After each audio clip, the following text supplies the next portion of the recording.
Hello and welcome back, everyone. We're going to be starting a new run, and we don't know exactly who we want to play as. Some ideas, though. And maybe we'll take a little bit of a vote and figure out who we want to play.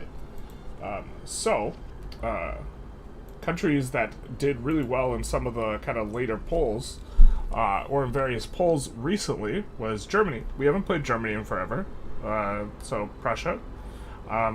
We also have Afghanistan. I think we wanted to do a video series here, but we're pretty backed up in terms of video series we want to do, and I might be changing up the way we do things on the channel a little bit, which might make it maybe take longer to do, or maybe shorter, or maybe the same time to do series. But we could do Afghanistan. I'm not that confident in the local flavor in terms of, I don't know it that well. A lot of people have been requesting Egypt as well. We could maybe do Egypt. Let's see. I do think we have yet to do the formal here in South America. I know Argentina would be the country to do it, where you could form the very biggest version of it. And so we haven't touched that at all yet. I think those are maybe some good options, unless other people had other things in mind. Hello, everyone. Hey, Arn and all. Hey, Tommy. Hey, Addie. Spain but theocratic. We are going to be doing Spain videos on the YouTube, so we won't want to play Spain on stream unless we're just doing practice runs. We could do practice runs of both Spain and Finland, or we could do like little practice starts for both of them. We already took a look at Spain kind of on practice. France. We could do France. Can you guess who I'm going to suggest? I'm not going to play Ethiopia. That would be my guess. I'm not gonna do it. I won't do it. It was a shame Tuodros died. Yeah, that was actually kind of frustrating because I actually spent some time recording and prepping, and then he died and there was no way for me to get around it. And so, well, Romania is an interesting one. We haven't done that in a hot minute. Ever done Philippines? It's a very fun one. I don't think I have done Philippines. It is a subject, though, and we're going to play a subject pretty soon in Finland. Good morning, Paul. Portugal. Portugal's interesting. Wallachia will be funny. Why would Wallachia be funny? We could do Bosnia. We could do a releasable country as well. There's a lot of new releasables from Russia. That weren't around before.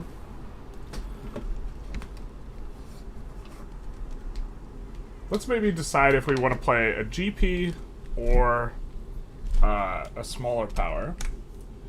And we'll run that poll.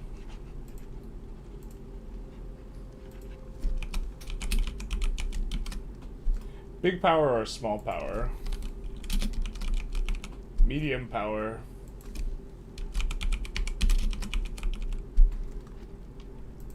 Then we'll do small power, maybe. We'll start the poll. The poll is on the YouTube, because the Twitch people are not in yet. It takes a little while for them to get here. You gonna get independence as Philippines as start? Can they form Indonesia? I don't think we've ever formed Indonesia before. Sardinia Piedmont. Oh, that's also an idea. Thank you so very much for the donation. Sardinia, Piedmont into Italy. We haven't done Italy in forever. And so that would be an interesting one. Sardinia, Piedmont also has to worry about France. So there's some interesting aspects. Greece with the idea of forming Byzantium is also interesting. We would have to play a little bit of a Diplo game around the Ottoman Empire, as one does. South America would be fun. Yeah, if we play South America, I think we'll play Argentina. You can hear Buganda crying out to you. Buganda's like the worst country to play on stream because a lot of it's just waiting. So if you guys just want to vibe and hang out while we just stare at Buganda after conquering all the countries here, then we could do that.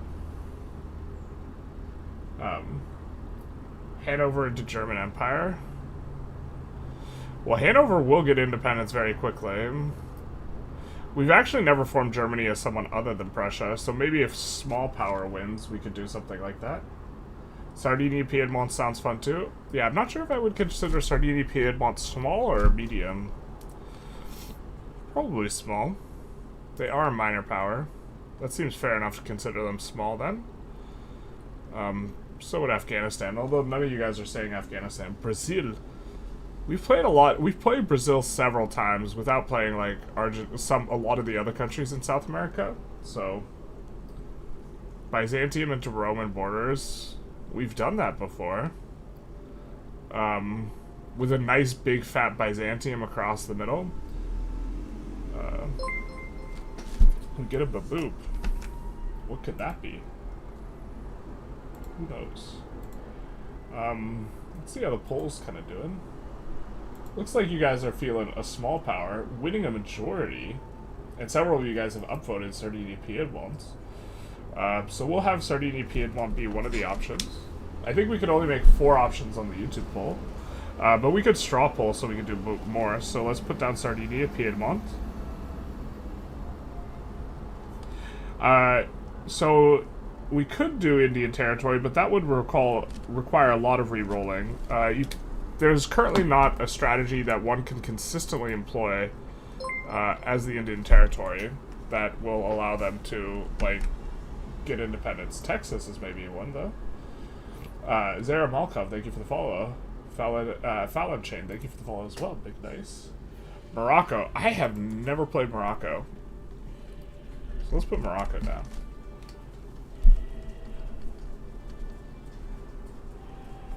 Let's put Portugal down too. Spain without the pain. Spain is at the very least a medium power, if not a big one. Hanover. We could put down Hanover. Yeah. Hanover is probably... The reason I don't want to play Bavaria is that they're landlocked. Hanover's not landlocked. Jewish Japan run when? The person who I asked... Greece. We'll put Greece in there too. The person who I asked me to make a Jewish Japan mod never got back to me. To be fair, I'm not paying him, so there's that. Certainly not obligated to make one for me. So we currently we have Sardinia, Piedmont, Morocco, Portugal, Hanover, Greece, assuming small country wins the poll, which I think is quite likely. So that's what we're looking at. We've never done Texas, but we still want to do Texifornia. That's another thing we need to... Maybe we just need to pay modder to make that for us. Philippines is kind of interesting. We've also never formed Indonesia. We could do Revenge of Brunei. Brunei's Revenge. I think Brunei could form the Philippines. I've been watching you for months play Vicky. Now that I'm able to, here's the sub. Thank you so much very much for the sub. Big nice. The tier 1 subscription for 6 months. Dynam. I once again stand Philippines. Alright, we'll put Philippines on the list. I think we're going to do it through straw poll. Any good mods? There, for a while I was recommending Divergences, but it doesn't seem to be... I was very frustrated when we played Australian Divergences and we couldn't get recognition as an unrecognized power.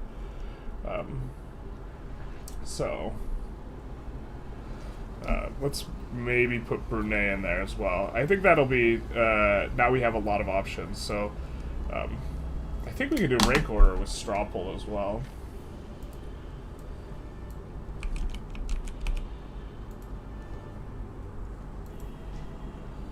We can link it to everyone. 1902 with Grand Columbia, and your eco is in the gutter. Can't get over 100 construction without going bankrupt. I think you have to be at least a major power recognized for deficit spending to be good. You can deficit spend a little bit, but like, because you don't want to accumulate money, but you don't want to get too crazy with it. Oh no. What will we do? Alright. Can we do rank order? Ranking poll. Perfect. The type of democracy we like. Big nice. What play?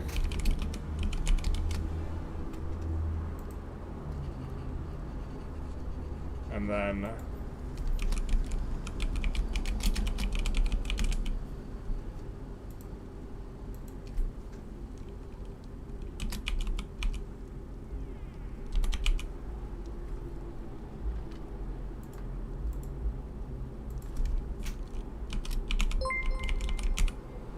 we have Portugal in there. Hanover, Greece. Aragorn. So maybe look at... Ah, not that.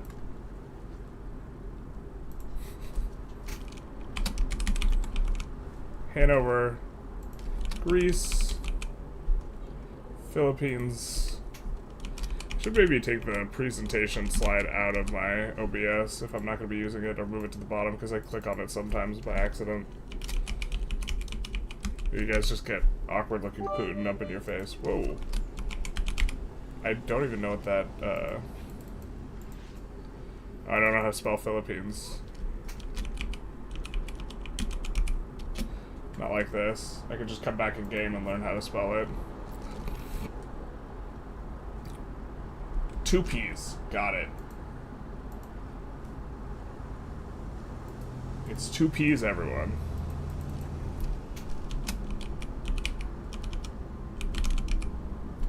Okay. And then... max points is 6. Sure.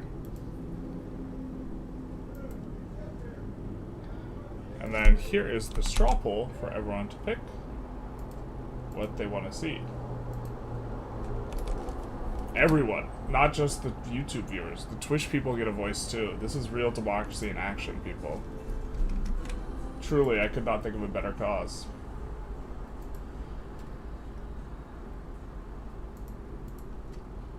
Texas is winnable? Texas is winnable. Oh, we forgot to put Wallachia there. Son of a bizzle. Not like this. One of my very first big runs was Romania.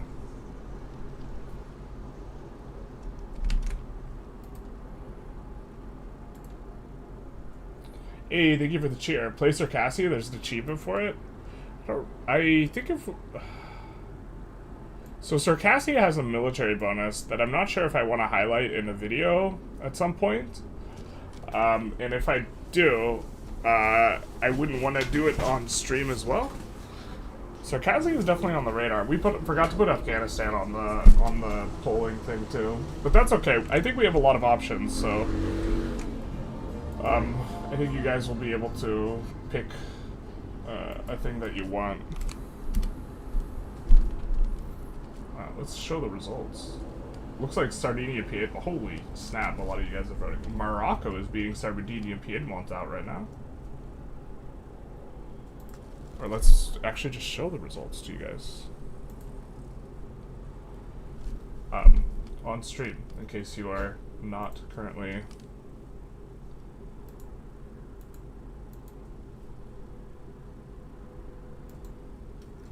We currently have Morocco in the lead. Sardinia Piedmont's doing well. Then we have Portugal, Hanover, Greece, Brunei. Poor Brunei. Gets conquered every game. Can't get a vote. Big sad on them. You hate to see it.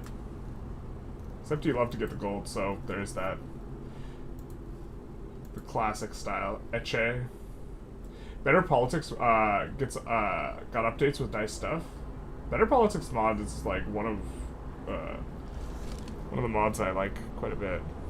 Philippines is the Mississippi of Indonesia. That sounds true.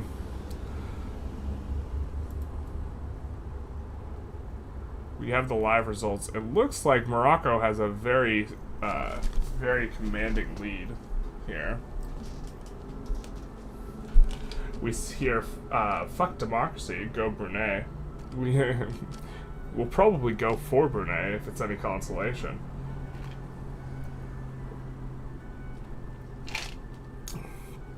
But we've never played Morocco. I think you can form Maghreb as Morocco as well. So that'll give us an interesting goal. And then we'll probably have to fight France. And definitely have to fight Spain. Spain starts out with a treaty port against Morocco. Can we refresh this? Looks like Morocco is holding steady in the lead, so if anyone wanted to speak now or forever hold their peace, they've perhaps needed to speak now and not held their peace. No VPN allowed. Despair. Not like this. You voted wrong? That's a skill issue. Did you ever do the Ethiopia into Italy? The Italy into Ethiopia into Italy run? No, we did not. We had plans. We had great plans. The game got dramatically harder. We tried to do it, and then the game got really hard. I suppose we could do that as the goal if Sardinia-Piedmont won, but Sardinia-Piedmont's not doing very well. But the idea was, we play as Italy, we form Italy, we conquer all of Ethiopia, we release play as Ethiopia, we, as Ethiopia, subjugate Italy. After subjugating Italy, we release play as Italy as a subject of Ethiopia, was the idea. The game has gotten a lot harder, and also, when we were inception planning this run, we were like, well, why should we just stop at 2 countries? And we had the idea of starting as France, conquering Sardinia-Piedmont, releasing playing as Sardinia-Piedmont, forming Italy, conquering Ethiopia, release playing as Ethiopia, subjugating Italy, and then... Oh wait, how did we go back up the chain?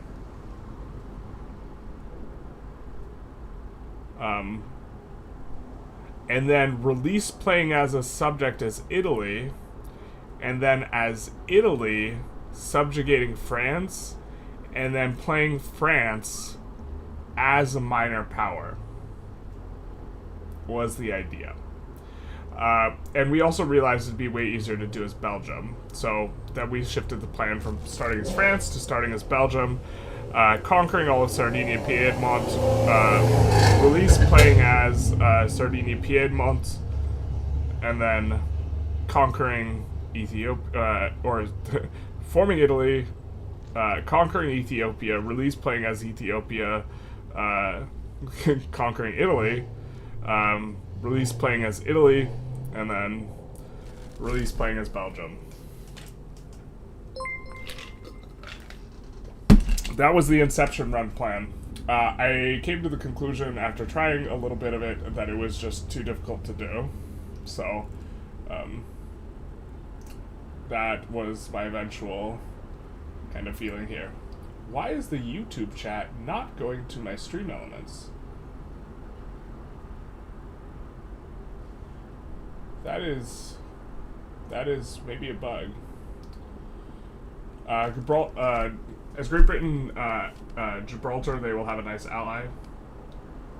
Yeah, the Great Britain would be nice as well. In what type of poll do you have the drag to pick option? I think that you have 6 points, and it's rank order voting, so you can just rank them. Hey Genius, how's it going? Why is my chat messed up? My chat is, in fact, messed up. But it's Morocco. Let's see, let's go back to the poll and see who's winning. I think it's going to be Morocco. It's closer. Sardinia-Piedmont's catching up, but it's still Morocco. The Inception run will have to wait. So, let's exit to menu. That way, we can get achievements, not that we care. And I'm trying to figure out the last message that is showing up in my... I'm having a YouTube problem. Did YouTube chat die? It died for me. Is it dead for you guys too? I'm still seeing your messages if I look at the YouTube chat, but it's not getting fed out to the thing that I see the unified chat with, which is a bit of a problem for me because I want to be able to see both chats without having to switch between the two. Because then I will eventually just stay on one and only read one person's chat, or yeah. But as Morocco, if I recall correctly, you can form Maghreb.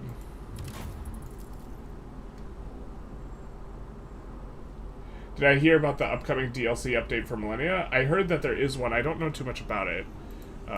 Let's just double check and see who we can form. Yeah, we can form Maghreb. Which I think is a nice goal, and we haven't formed Maghreb before.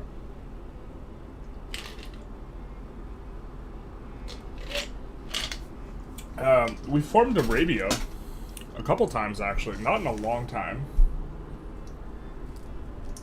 Can you please do a German fascist conquer the world run? For whatever reason, playing Germany and going fascist, like, is not... Or, I'm not saying, well, for whatever reasons, maybe a little bit, I just, like, don't like role-playing fascist Germany. And, like, that's, like, kind of the one thing that, like, really just doesn't appeal to me that much in terms of roleplay. And maybe if I started, like, role-playing fascist Germany, I would feel different about it, but, like, that's not quite it for me. Why is the unified chat not... we might just watch the YouTube chat, then. And try and come back, between and see some of the Twitch chat occasionally. What's the expected GDP by the time you form Maghreb? I don't know. It depends how aggressive we are about doing it. A lot of things in Victoria 3 you actually just shouldn't push really aggressively. We have also never looked at the states super closely here. I know that we have some resources, but I don't think we have a place with, yeah, we don't have a place with wood and iron. Wood is one of the really scarce resources, which makes a lot of these countries not very good.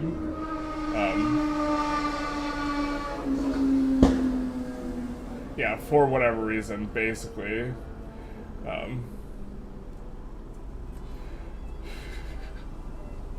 Jewish Japan is better than fascist Germany, exactly. But, like, I also don't mind role-playing as other, like, messed up, things, so, like, I don't really... Oh, man. Now we have to go decision time. So, usually with most country starts, you just go stock exchange into, Atmo engine. We don't start the game with urban planning. Urban planning is really good. We also don't start the game with academia. Academia is also really good. Without urban planning, we can't go iron frame buildings, and we will have really bad mapping.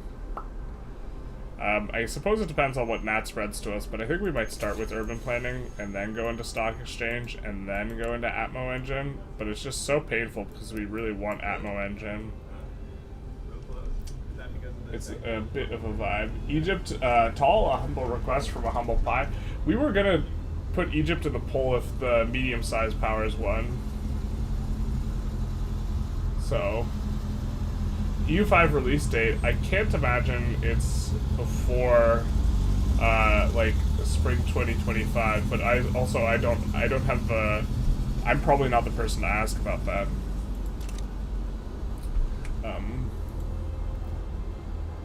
If you really want to play people, go fascist Israel, yeah. Well, actually, if I really want to upset people, I think all I need to do is play Israel.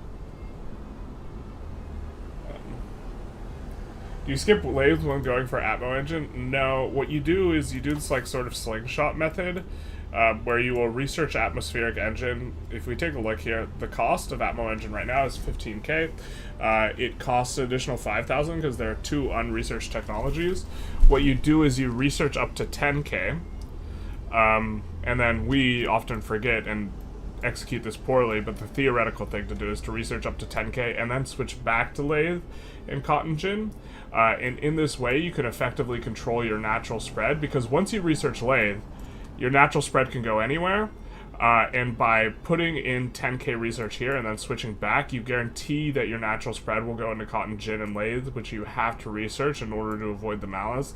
And so you execute this sort of slingshot method. I have a tutorial on specifically research where that's what we take a look at. Okay, we have 5k. We could afford one marginal construction sector that would be on iron frame. We don't have any iron frame buildings. We start out with a cautious leader. Oh yeah, brother. Which means we maybe don't even want to get rid of him. But abdication is kind of how you do things. Do we have expensive grain? If so, we do have expensive grain, so we can do that, and we'll get a market liberal landowner. And since a lot of our guys are not... The market liberal landowner will die very quickly if you have a lot of historic characters. And if you don't, you roll the dice, and sometimes they die very quickly. And so, yeah. Romania, I think it's like a harder Belgium, but with a lot of potential. Romania is pretty nice, too. Wallachia is a really nice... Like, this is one of the best states in the game. It's really good because there's oil, so you don't really get it... You don't really get it in the early game. In terms of why it's so good.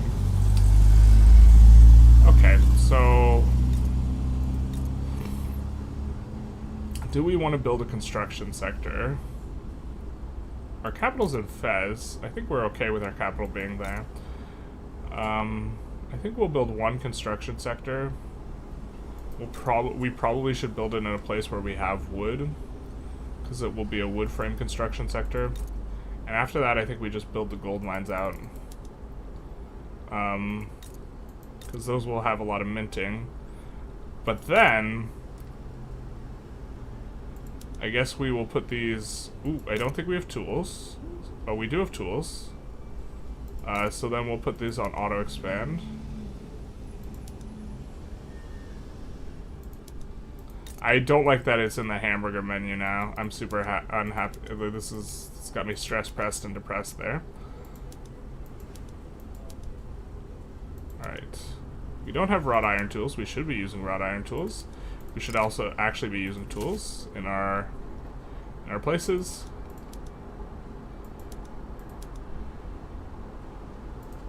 Let's put those on automatic expansion too.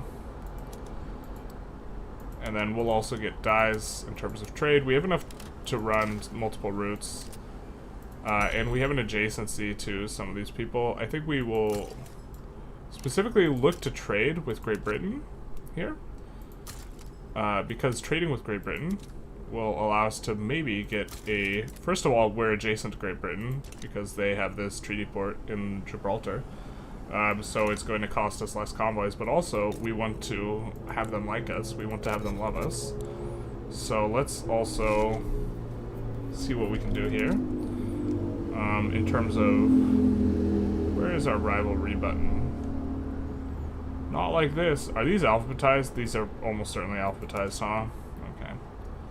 I think we'll rival all these guys. Not Egypt, though. And then we'll improve relations with these guys, because they are scary to us.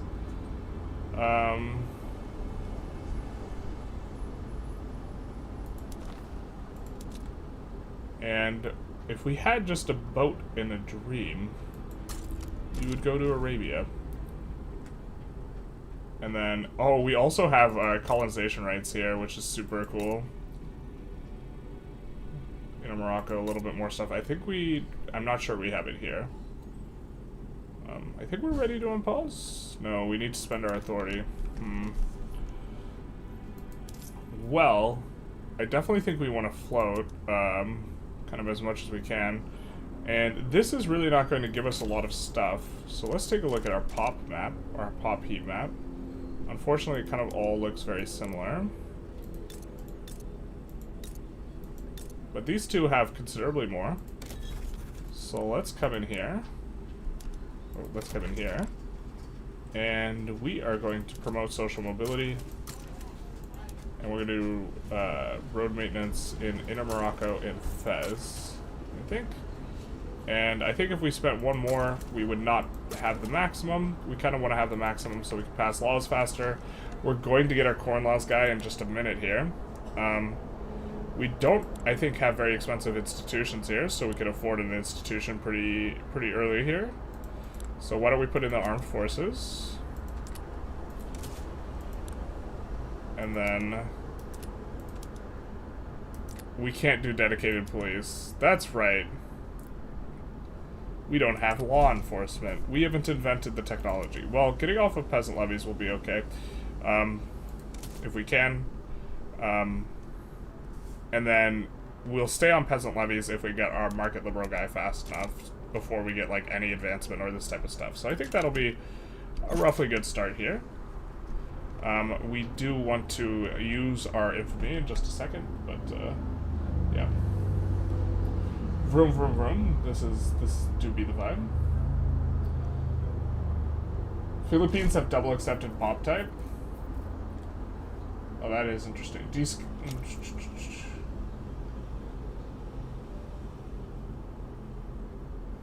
I want to run to Spain. Air's army IG. Ottoman can guarantee independence. Guess I'm dead wrong. Wait, what?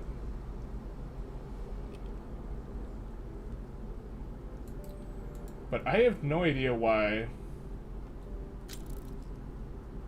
Loud Industry Car is thriving. I have no idea why my restream... I would refresh it, but I'm pretty sure... if I refresh my restream... Yeah, I'm just having technical difficulties here in terms of the chat. That's fine. I'm just switching back and forth. Very strange. But we're off and away as Morocco here. We have our interest activated. We don't have a boat, so all we have is a dream right now. So we will get a boat.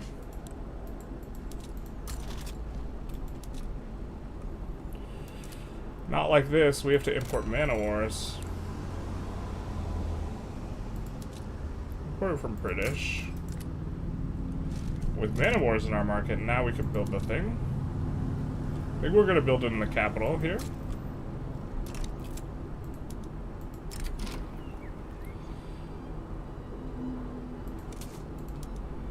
We'll either want to enact that quickly or kind of not at all. Well, we'll take this guy and we'll promote him a couple times because we want the Intelligentsia to be more powerful. We kind of don't want to have a pacifist around if they are going to maybe be popular. This guy's incredibly unpopular, so we'll recruit him up. I forgot that our org won't increase until we have a general, so that's going to be important for us actually getting in on naval landing.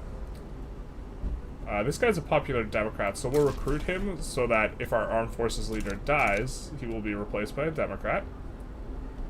We do love to see it. A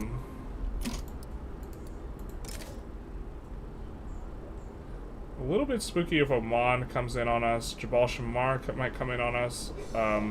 If Russia comes in on us, we just cry ourselves to sleep at night. But I think that this will be a good war for us. To kind of get the ball rolling here. No bread, no freedom. That's true. Hello, everyone. Hello, Jura. Please show NACL units. We'll show the Nike. Here's our Nike. Two possible generals have the same name.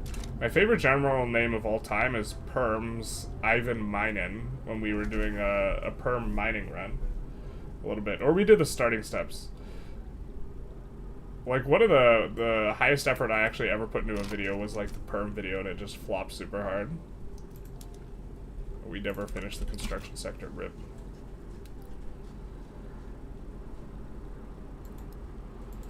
I think that we will also just do something like this. Not France damaging relations. Everyone hates us. Alright, that's fine-ish.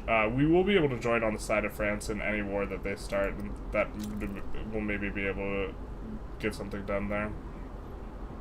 We're stalling out already on pro-army, which is a bit unfortunate, but also once we get our colonized guy, we kind of don't care. We're going to go min taxes for a little bit, because we're accumulating money, and we don't want to be doing that, and we still have our construction sector kind of coming on up. I think we'll build a construction sector in Inner Morocco, because this is where we have some resources as well. Is this one just not recruiting up yet? We should have 2 additional construction. It will maybe be a little bit hard for them to recruit up. To be fair, we do not have, this is something you will notice, qualifications are actually a little bit tough if you don't have academia. We're promoting social mobility, so that should actually offset this, but we actually might run into qualification problems here in Inner Morocco. So we might have to use the edict a little bit earlier than we'd otherwise want to. Message retracted, that's true.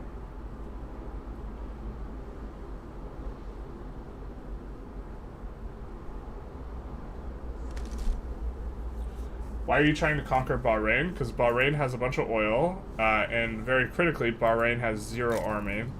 So there's several places that have 0 battalions that are kind of nice places to expand early on in the game, and Bahrain is one of them. Is this game playable without saves coming when playing as minor nations? Depends what you mean by playable. Probably, we could, like, you probably navigate stuff decently well. The thing is like, are you saying that you also want to never have to restart ever? Because a restart is different than reloading, right? And if you never want to restart ever, the answer is no, because if the UK, if the UK decides to subjugate us, we could just play as a subject for a while, but if the UK decides to take, like, 3 states off of us, then, like, I don't know, it's pretty Jover. Like, it'd be faster to just restart. Like, in theory, you could play through it, but, yeah.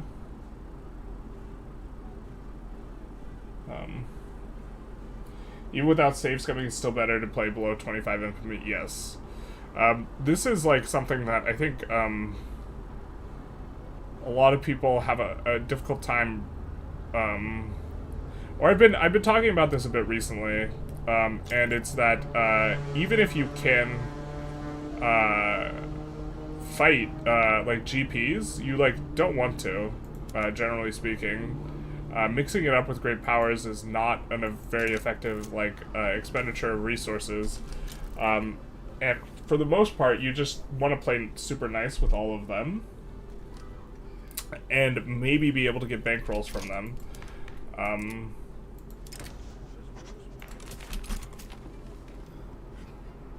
And so,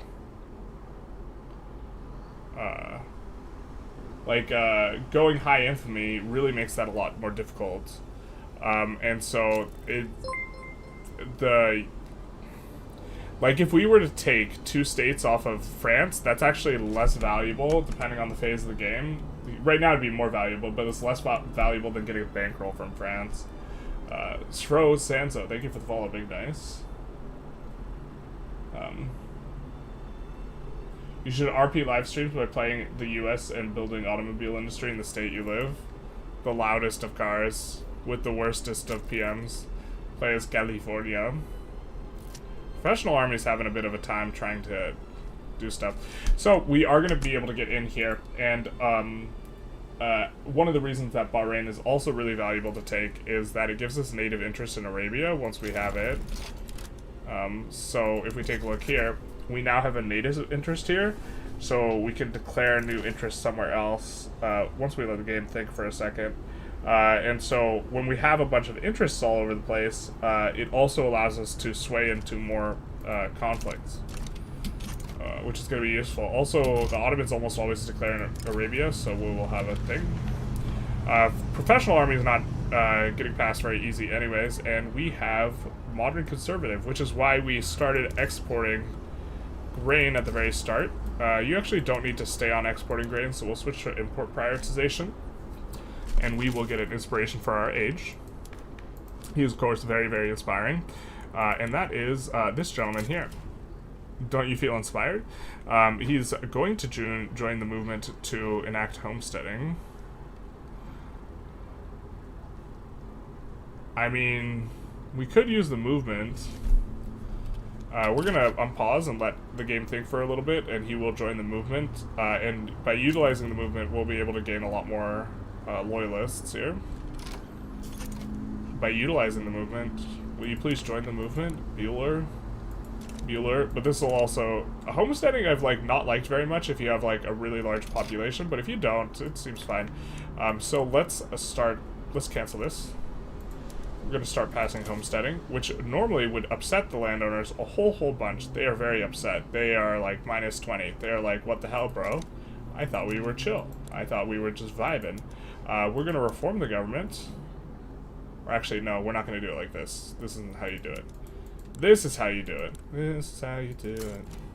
Now we will promote to government. The reason we start passing beforehand is because if we promote government immediately, he won't be part of the enact homesteading movement, so we won't lock in the 18% success chance, but we will just grant him leadership. Now he leads the landowners, and now the landowners love us, and we will have 18 plus 55% enactment chance on passing homesteading, so we will get that through very quickly here. It will pass faster because we are floating the authority. I think we're going to also use an edict, a decree for social mobility here, because it looks like we have a little bit more authority. We're getting 25% excess time. We are also going to be getting excess time from having a righteous government here. And we are starting to lose money, so we're going to up the taxes. And just kind of do middling level taxes. Hopefully we're still above 90. We still are, so that'll be good for us.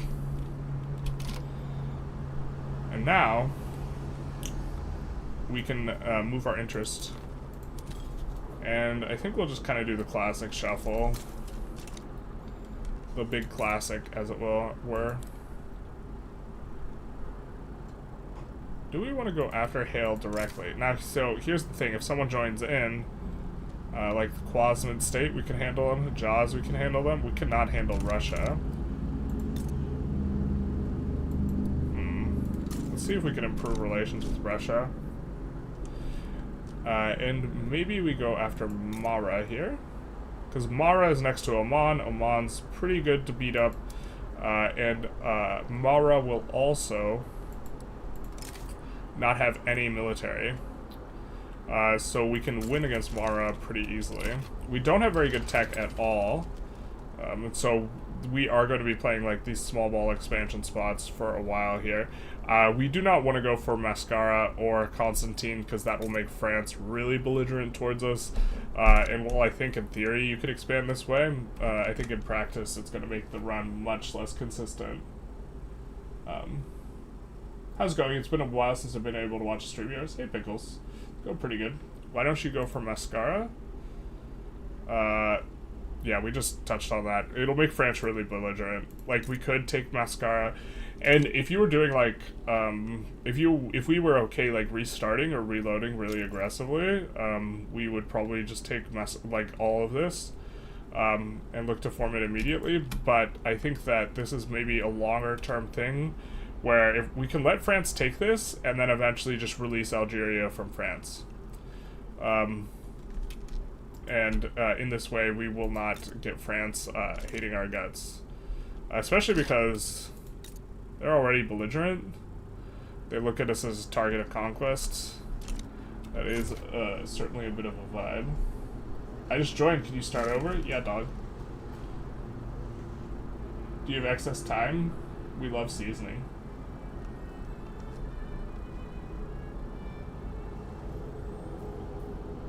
Can you take Mascara to call France into a war against Spain? I don't think we could fight Spain even remotely close, unless we were to get a GP to help us out. And the thing is people who have diplomatic interests in this region Pretty sure North Africa at game start is only the UK and France. Yeah, so there's no Russia in here. The UK is not even in here either. So we really don't want to do anything with that. With that situation going there.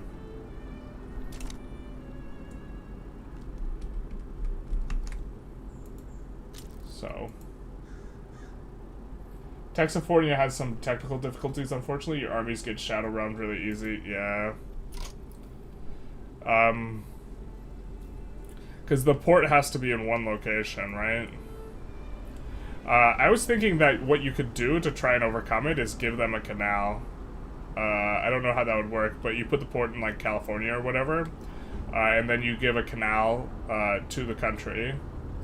But now it's starting to go into a little bit of a more complex mod.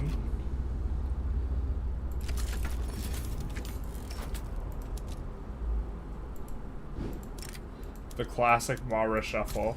For a long time, the way to do it was Mara into Oman. I think we might subjugate Oman. The reason Oman is so good to go after is because they actually have states in 3 different strategic regions. They have one in Zanzibar, Persia, because they have this, and Arabia. So if you subjugate them, this is the fastest way to generate like strategic interest. I think out of any country that is small enough to be subjugated at game start, Oman has the most native interests in a region. I'm not 100% sure with that. But we get our homesteading very, very quickly. I think we just went tick, tick, tick through it. Must be that streamer luck, 75%. And so we will be able to get off of, as quick as possible, traditionalism. Now, traditionalism sucked really hard before, but now, man, does it really suck harder. But this market price impact is particularly bad for us because we don't have one central location that has all the resources we need. Like, the wood is in a different location than the iron and this type of stuff, and so this will be nice for us.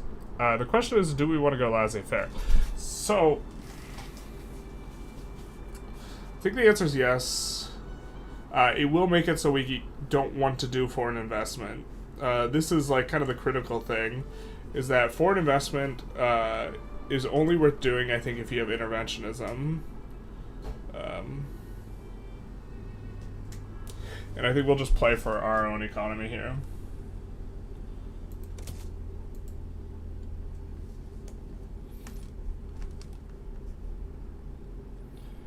What do you need to keep Zanzibar if you tributary Oman? You need to annex Oman quickly.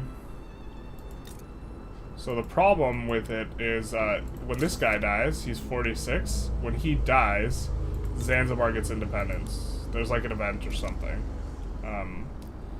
And so you just have to annex them quicker. Eventually they lose it when that guy dies.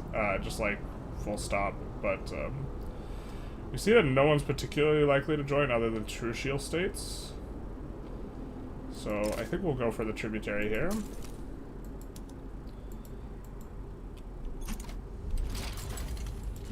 And Mara, of course, does give us this adjacency. We'll take a look here. Pacifist, we're not that interested in. Democrat, we kind of don't mind.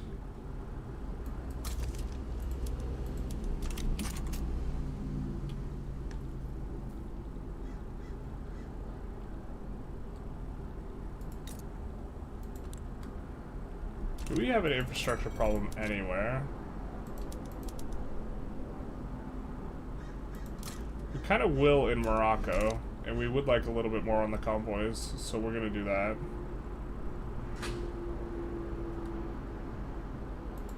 Hopefully we don't get our pie thumbed here. Put in war reparations so they're more likely to back down. You could get the minting company? Yeah. I think we need one more.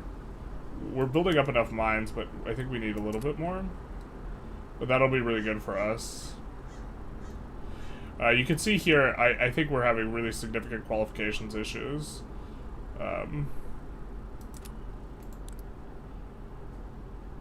Yeah, we have a ton of peasants, so we're having really significant qualifications issues. That'll get a little bit better with homesteading. It'll also get a little bit better with the decree. This is, an argument for going academia first or even next. Unfortunately, we get a nat spread of masscom, which is kind of rough. I think with these really backward starts, if you want to do them super optimized, you actually have to like reroll kind of aggressively for what you start nat spreading. So we would have maybe rerolled till we were nat spreading stock exchange, urban planning, or academia. But this wealth-based education access helps with qualifications in the early game. Like, we have under 10% literacy here, right? So, but we're using edicts. That should be able to offset it. So we're not going to open with it. It's just, like, possible that we're supposed to open with it. We're also going to do a landing with our 3-stack here. And so they will have to split the army if they want to defend against that landing. I don't think they will split the army, so I think we'll just get what we want. We don't mind this guy having popularity in the short term. In the long term, his clout should be going down quite a bit here. We'll take a look, but yeah, their clout decreases with the homesteading. I have zero clue how to boost your economy if the nation lacks any of these resources. Iron, coal, wood. Yeah, it's a little bit rough. There aren't too many countries that lack all those resources, but the best way to boost it is to acquire those resources. Or that's a pretty good way. Can you declare China interest in ground Macau off Portugal when Great Britain declares the Opium Wars? They already started. I don't think, I think we're too weak. I think with 24 irregulars and that being it, our chances of being able to sway into anything would be really low. You're just back from Ireland? Hey, welcome back. So yeah, they would have been late to the 3v3v3. Why LF so early? Other games you mentioned, it's good at 200 plus construction. I don't think I've ever said that you want to have that high level of construction for laissez-faire. It helps you get more capitalists much faster. The thing is there's a negative money modifier on interventionism where we will have government dividend reinvestment of 50%. So when we own the building and the government has dividends, 50% goes to the investment pool and 50% will go to the government,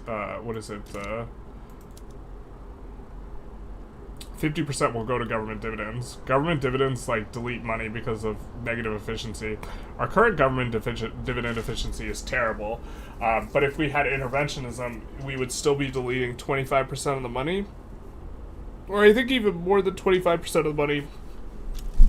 We'd be deleting, like, 50% or 25% because 50% is going to the investment pool. So money's getting deleted from the economy if we go interventionism. But if we go laissez-faire, what instead will happen is, if we go laissez-faire, which we are, we will get 100% government dividends reinvestment. So instead of going to our dividends, instead of going to our pockets, it all goes to the investment pool. So the investment pool will grow pretty aggressively, but we will be able to use that to pay for construction goods.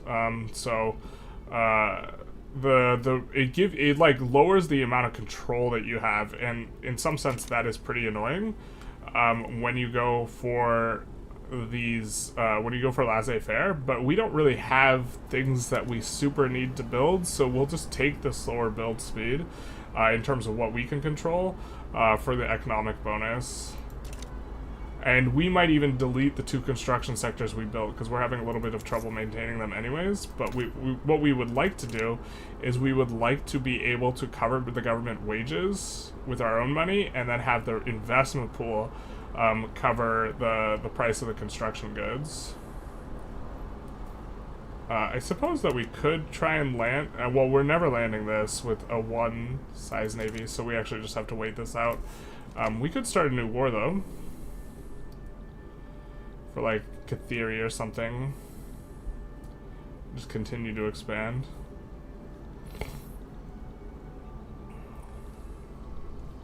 But now, instead of what would have happened is, on interventionism, the weekly balance here, 25% of this, like 80% of it would get, or 80 ducats would get just deleted from the economy. Now, like 60. And then 60 would go straight to our coffers, and 120 would go to the investment pool. Now it all goes to the investment pool if we go on laissez-faire. But, like, I've mentioned laissez-faire is good if you're under maybe 40 construction, just because you have more control, if you particularly need control. Like, so if we had to build a ton of bureaucratic administration or something like this, which I think well, no, we don't need one. We need paper is what we need.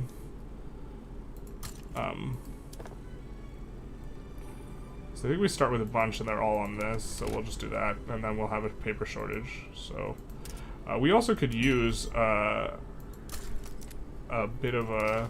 Let's change our trade routes up a bit, huh? We'll keep that even, Steven, but...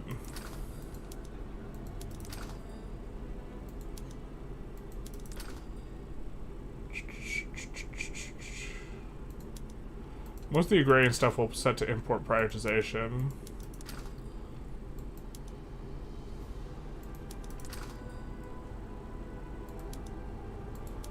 And export prioritization, kind of the classics that we like to export.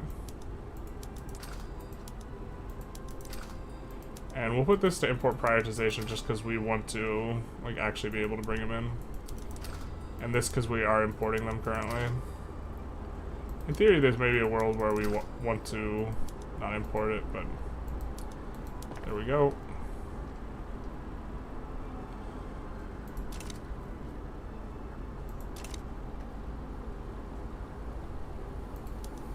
So now, because we, if you have 10 construction or less, though, going laissez-faire doesn't have the penalty of giving up some of the queue because you don't get, you get control of the entire queue. Why has it been so long since the last Vic 3 vid? There's multiple reasons. I've actually been thinking quite a bit about changing the way I'm doing things. I think with the trajectory I'm on, and the way I'm doing things just doesn't work. In terms of growth of the channel. But also, I've been playing Path of Exile, and also, like, the UK run was, like, soul-crushing for me at the end. That was just super, like, not fun to, like, play. Just join the war so Great Britain can't defend Portugal? Ah, I see. If you take Zanzibar from Oman, you can try and cut Great Britain off from East Africa. We could have maybe done it. Maybe we should have done it because we can win versus Oman anyways. But now we're in this soup where we're going for these.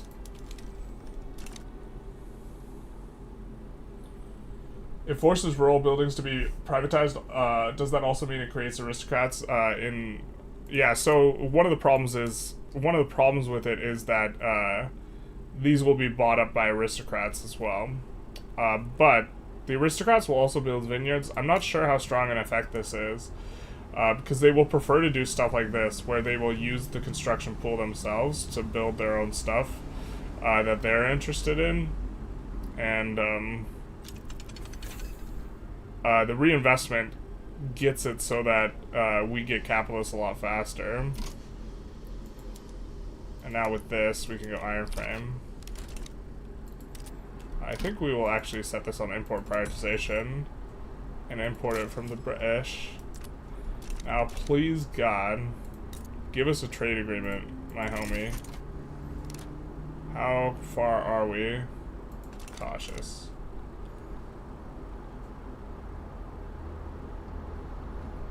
So we are going to need another of these.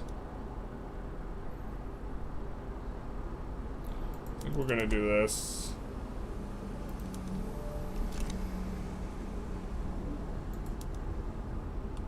I don't think we need to finish fishing wharves. I think that's kind of low priority here. We could delete down. At this point, we almost want to delete down our construction, but the investment pool transfer, yeah, well, we're losing here, so you know what, we're actually going to delete one of our construction sectors here. And then we're still losing money. I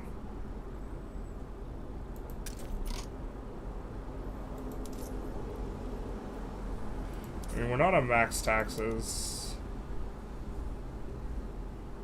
But if we just delete the second construction sector, maybe we can make it. I think we'll instead come in here. and tax some of this stuff. God, the ROI on this is just really terrible. We have such a small economy. Lower government wages slightly. And then put in the gold company.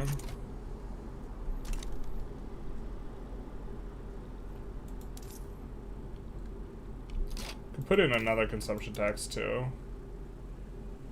We could tax liquor. I kind of don't want to though. That'll crush our SOL. I guess our SOL just kind of sucks. This is what we're swimming in. And now we're a little bit more stable here. We could just go after theory right away. Quasimid state might side in, but I think they have no military, so we only need the 3 stack to deal with them.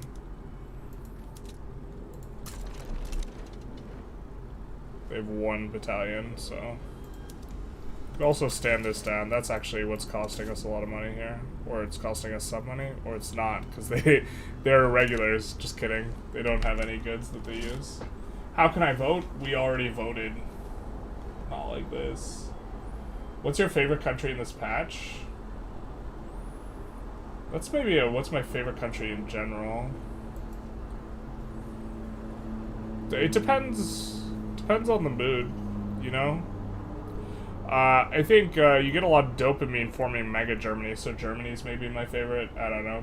You get to start out smallish, and then there's this like, I'm not Germany, and except you know what's gonna happen. Poe streams were good. Maybe we'll stream a little bit more Poe. I was having a good time, but part of it was just like a lot of just like staring at the screen with the UK run. This is perfect for us, unless France sides in. But we're gonna side in on the side of the UK, which will reset their attitude from being cautious to genial. At which point we'll probably be able to get the trade agreement and with it ticking positive relations. We actually don't care about getting anything from them, and we almost certainly can't get anything from them. I think we're going to wait like 1 tick to see if France joins against them. That's the only thing. Where we would maybe need to consider not joining the UK. But we're going to join, and now they're genial. And so, still can't get the trade agreement, but we are a lot closer. Our obligation's worth nothing, but we are much closer to our goal, because that would refund all of our trade routes that are costing us 140 are with the British, so that would refund 140 bureaucracy, which means we would not need to spend as much in terms of, you know, government wages and goods for government buildings, building up the bureaucracy. If LF forwards privatization, does that mean manor houses will buy rural buildings and you get more aristocrats? Yes, but I think that effect is really small, because they will also just use their money to build new buildings too, and they have a bias towards the agrarian buildings. But if you have an enormous amount of peasants and a huge amount of manor houses, then you can get them buying a lot of your mines, but we don't have like that many peasants and that many of that. When it comes to Poe, what do you think about that? In-game currency is easy to be bought, and it kind of puts me off this game. Like with IRL money, just don't buy it with IRL money, man. You mean that other people can get an advantage that you don't have, or something like this? I mean, they can. I don't know. I don't know how to... We'll do that too. Let's check the Twitch chat, because the OBS is not aggregating it for us. Alright, looks like Twitch is not chatting as much anyways.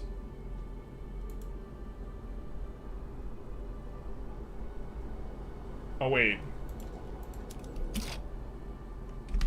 Twitch is chatting, but it's not going to my Twitch chat. What the hell? It's just going to my restream? Bruh. Hey, Svanka, how's it going? Wow. Something is just horribly wrong in terms of, how Restream is working right now. I've been playing Punjab and I joined the UK's bloc, independent, not as a puppet now. I can't leave because of the leverage. Yeah, it's really hard to get out from underneath leverage.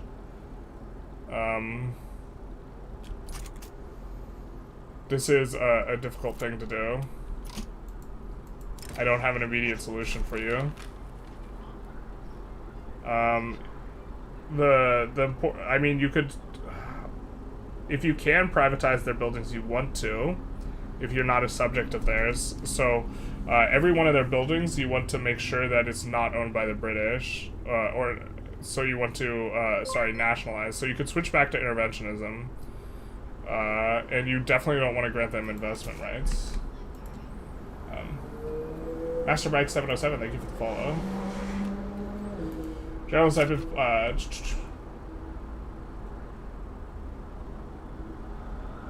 yeah, it's very opaque how it works. It's very difficult to get out. What's your opinion on making India independent when playing a small medium nations early on? It's probably strong. We don't probably do it as often as we should.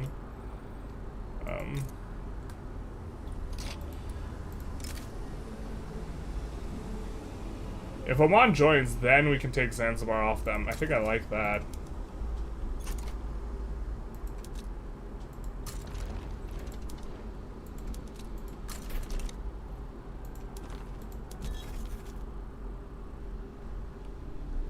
I think I like that.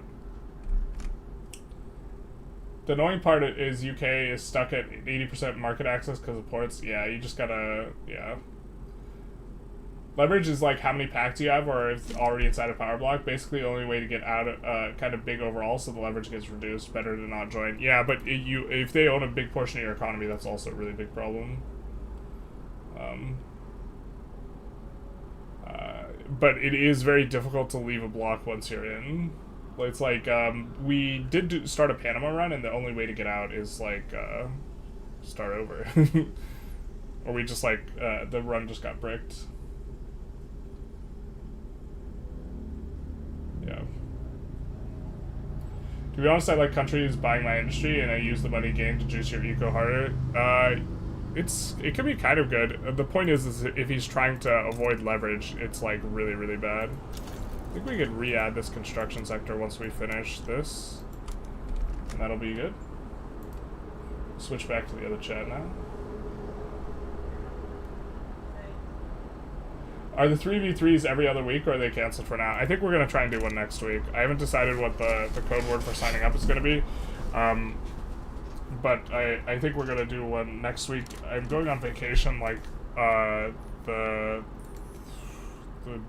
day, or the weekend after Labor Day. So not then. But I think we're going to do some more of that. Are we looking forward to PoE 2? Definitely. Although the PoE is more of a... Let's make this a regional army here.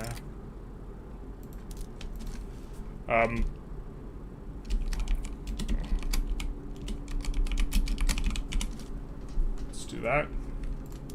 Just so we know where they're from. What's their story. Can, of course, give them a general to make sure that we could use them for landings.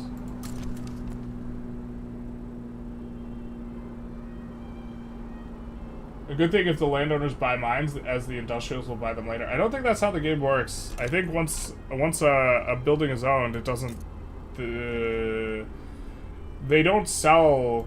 The manor houses won't sell buildings to each other. So this Al Rif logging camp, unless we do something to seize it from the manor house is going to own it forever. I don't think... I've never seen them sell to someone else. I like Muslim countries this patch. There's a lot of power vacuum that lets you form a power block. Culture religion is more accepted than the European blocks. There's definitely a power vacuum, but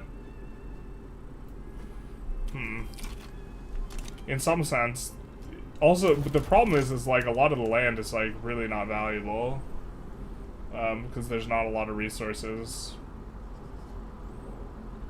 Norway just invented salmon. Interesting.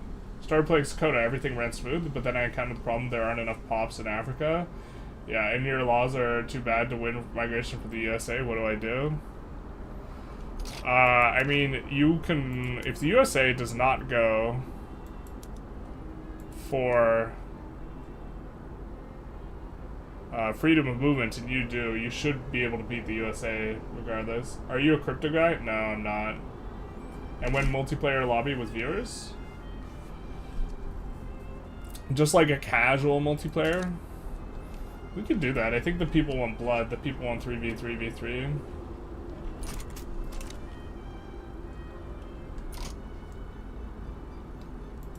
Let the boy watch.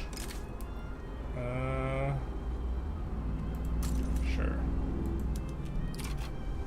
I think they actually have an army. That's fine, because we actually have an army too, but... I didn't think that went through too well. The Kathiri actually has an army. I forget that, like, every time. They are not on the coast either, so you can't declare on them, but that means no one else should be able to get there, except Hijaz. They're also, like, way more infamy. So that's probably a bit of a mistake. We, of course, do get the Great Colorful Oman. I think we'll improve relations with them.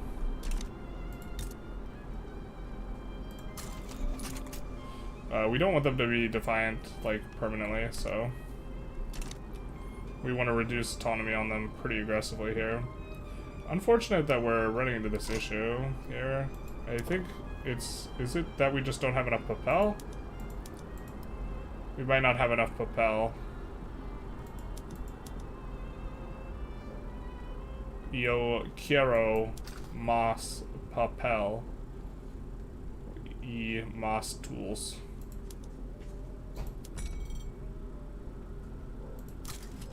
That's not going to really solve the issue. Are there any trade routes we could get rid of? Well, we could get rid of that one.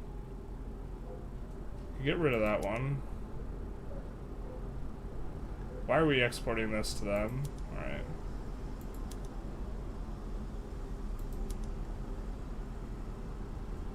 Okay, we just have a bunch of, like, stupid trade routes at the game start.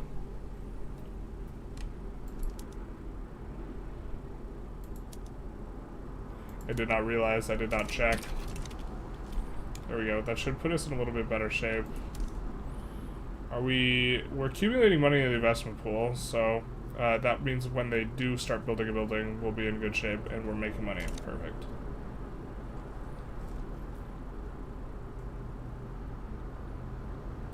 I've done a ton of theorizing strats for 3v3v3. Yeah, the 3v3v3 is just so interesting. And I like thinking about the game and trying to understand the game, and that adds like a whole nother layer of complexity, because you can do stuff that's bad for you but good for your team. Why did you conquer Yemen if Transvaal is better? Well, so we have a boat, like as in one. And when you have one boat, landing Gaza can be a little bit hard. It's not... Yeah, I don't think we can land it with just one boat. We will go for them eventually, but we need more boats. But we're trying to solve other stuff here a little bit first. Like making paper so we're not running a shortage. So that we have enough government bureaucracy so that, you know, the government doesn't collapse. Things like this. When are you starting to industrialize in a smaller country? It depends what you mean by industrialize, kind of just immediately, but the thing is like very, very early on, like in the phase of the game we're in, we don't have atmospheric engine yet. Mines is kind of suck before you have atmospheric engine, like the PM's really bad for digging with your hands, shocker. So we're going for stock exchange and looking to import iron, kind of at the outside here. But after that happens, we'll be switching. So if, to some extent, that kind of means industrialization. We're also having huge qualification problems. So we have peasants here. We have plenty of peasants. And we have a shortage of tools. We still can't employ this up. So we have really significant issues related to qualifications. And so I actually think that after stock exchange, We might research academia. I didn't want to have to, but we might have to. I thought that the edict would be enough. The thing is it our literacy is increasing really at a good clip here because of the edicts we have, and this will help to solve the problem. So maybe we don't need academia. I think maybe we'll just actually cancel it and just like reevaluate when we finish the law. But also we start off with really low literacy, and that's why we actually can't employ up there. So that's the problem for us.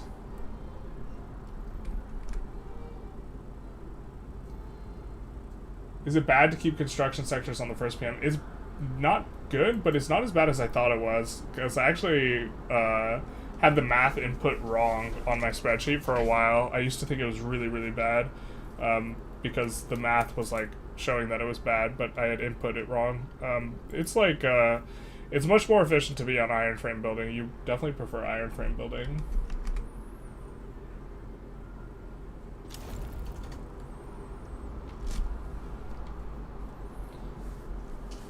Yeah.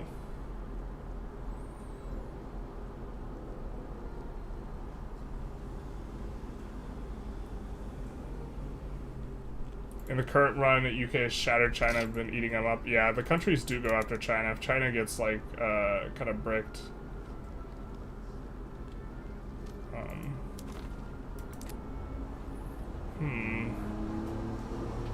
I think that's a reduced autonomy Dutch East Indies, because it's still Dutch.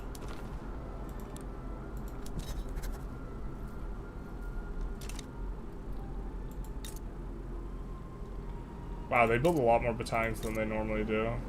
We can't land any of these guys. We notably are on irregulars as well. So we might have to just do the classic Mara shuffle. Just shuffle our way into Ethiopia.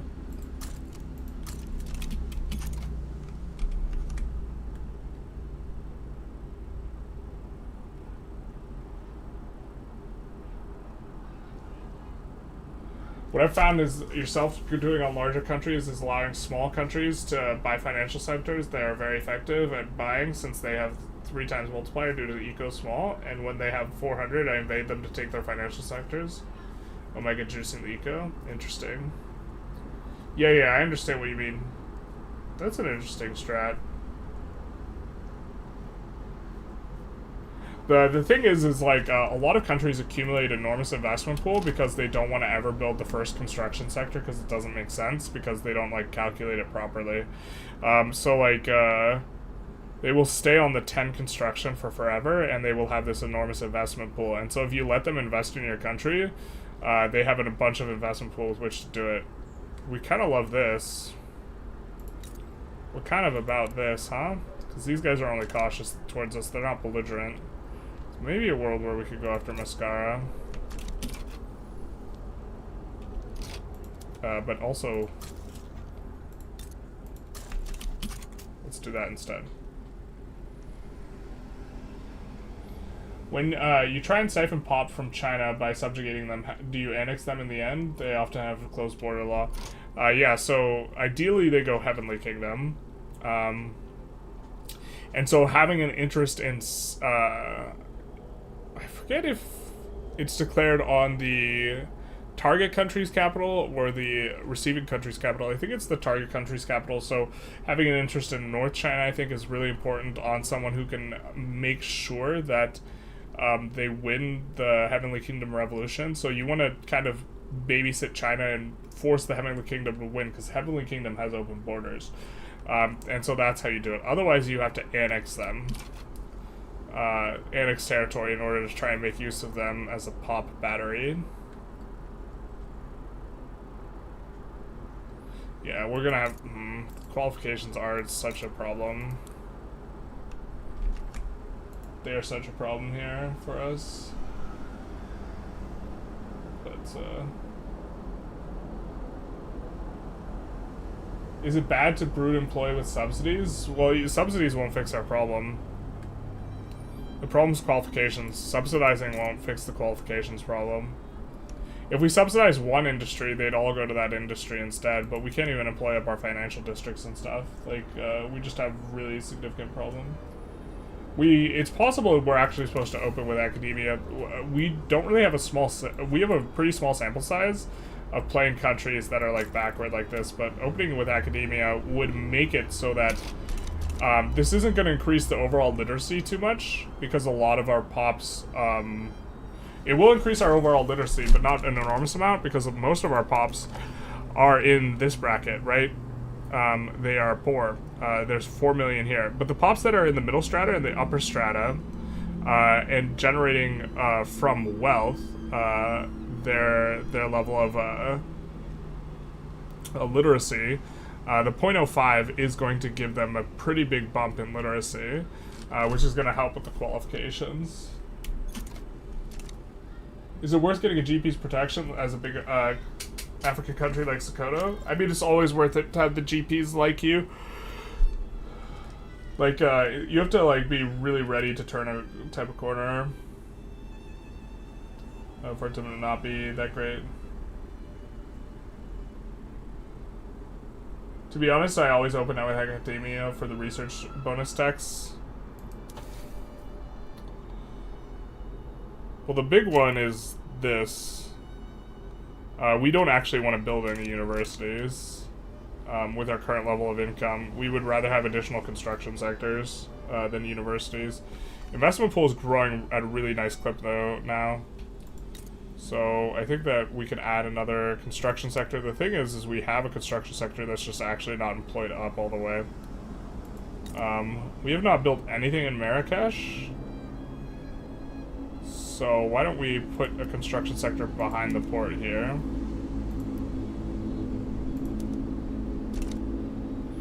Because Marrakesh will have more available qualifications. We'll maybe be able to get something done there. Really hate the bug here, but it is what it is.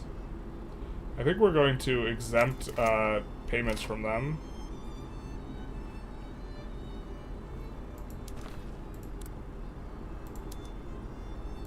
Or reduce subject payments. We want their liberty desire to be low enough that we could reduce. Landowners petition government. Oh my god, we forgot to pass a law. We'll tell them to shove it.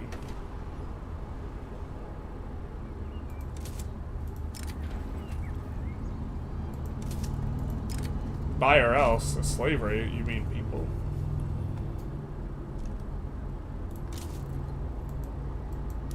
It's kind of an interesting lobby. Alright. Oh, we can't pass free trade without stock exchange. Not like this. And we're about to research stock exchange, so I actually think we're just supposed to wait. We're not going to enact consumption tax.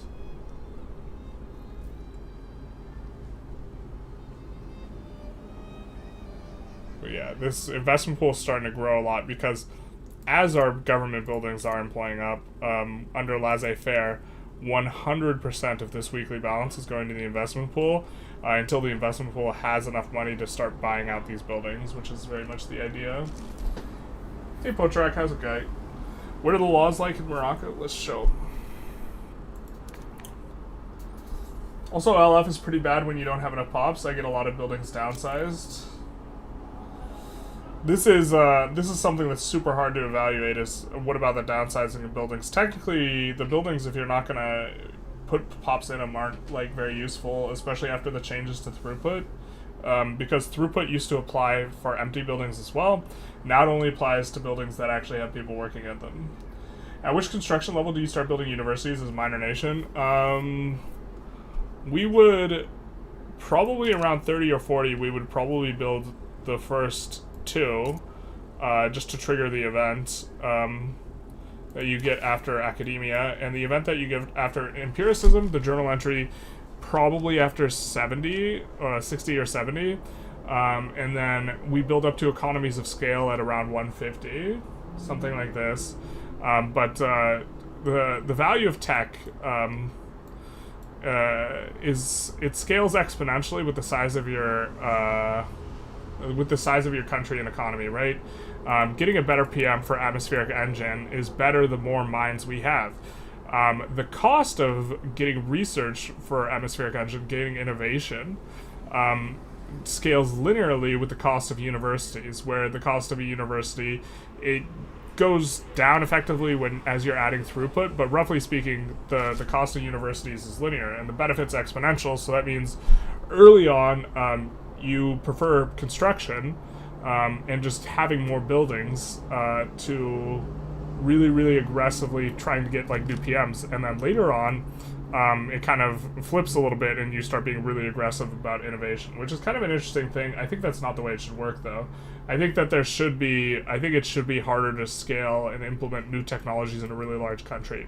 In fact, one of the reasons the UK declined as a major producer of industrial goods during the 19th century was because they had early technology that gave them a huge advantage in industrializing early, and they were at the forefront and they were exporters. But they're already profitable industries. Didn't make sense for them to switch to new production methods from an economic perspective. And so their technology, they were operating on backward technology. And so, like, towards the second half of the 1800s, Great Britain became more of a leader in finance and freight than in the actual production of industrial goods. And eventually they could no longer maintain their status as kind of an economic center of the world because they actually weren't exporting anywhere near what they were before. But part of it was that the newly constructed buildings or industries would just use the newest and best technology, and the old guard buildings would just use kind of earlier ones. And so that you just instantly get to flip all the construction sectors is not like how it would work, you know what I mean? So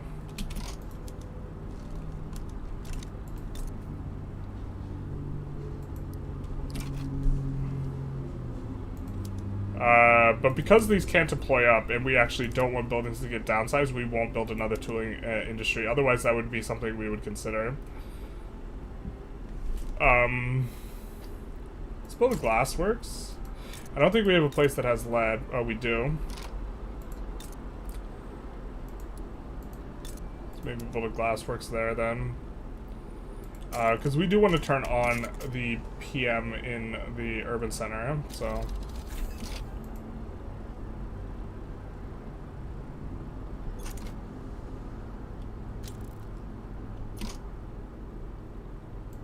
Great Britain sides with the Ottoman Empire, and then leaves the Ottoman Empire immediately. What did we just... Oh, we just finished stock exchange, right? Colonization is natural spreading. Oh, we didn't finish stock... Wait. Oh, stock exchange was nat spreading. Okay, so now I think we will go for atmospheric engine. Because we're kind of hoping that our edicts will carry us here. It does feel a little bit bad. We'll go on to free trade as well. I'm not sure if this is the correct decision, by the way. I'm just... well, so maybe it's a little sunk cost fallacy. It probably was best to research academia first. We really wanted to handle the MAPI, though. This allowed us to use iron frame buildings. This is allowing us to import much better for the iron frame buildings because of the market access price impact, which really negatively affects trade. Also, the decreased trade route bureaucracy cost when we have so many trade routes is also pretty valuable here. And once we get on free trade, we should be able to operate trade much better and maybe get a trade agreement with Great Britain. Getting trade agreements is, again, really valuable, so... because it gives you ticketing positive relations with the country, so...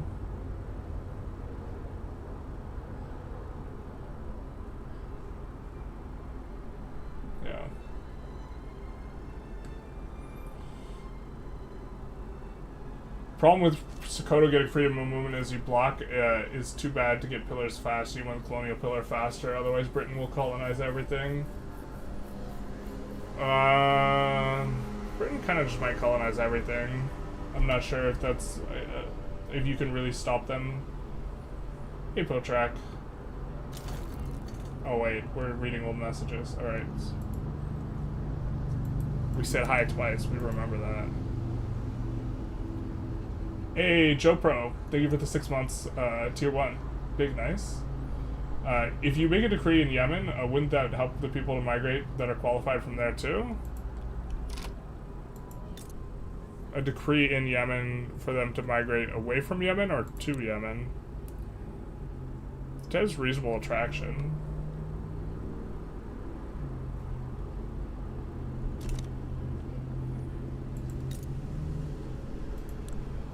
Also a decent number of pops now that we kind of have the whole shebang. Eventually we will want them to... Yeah, I mean, our capitalist buildings can't even employ up all the way. It's really just a huge qualifications problem. Maybe... The thing is academia also doesn't solve it instantly. This wealth-based education access operates at an equilibrium, so we wouldn't even... So the same way that our education's been going up steadily because of the edict, it doesn't go up like a light switch. It just increases the equilibrium towards which the number will trend. And so this wouldn't instantly solve our problem anyway. So our problem might already be solved. It's just solved at an equilibrium level. It just feels bad because there's like we just don't have agency to like solve the problem in an immediate sense. Wouldn't pops move to Morocco and employ there? The problem isn't that we don't have pops in Morocco. The problem is that those pops aren't qualified for the jobs. There's plenty of pops in Morocco. So just the rich pops move there. I don't think it's worth the edict relative to just us running. Like, I think it would be better for us to just run another. In fact, we might do that actually.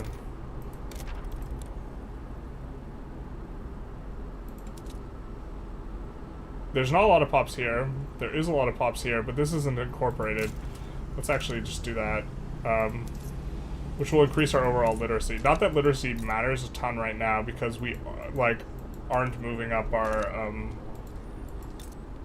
we aren't going to our cap that's given to us by literacy, so we could generate additional innovation. It's just not, the innovation's too expensive right now for us to be, for it to be worth it. Let's incorporate this though.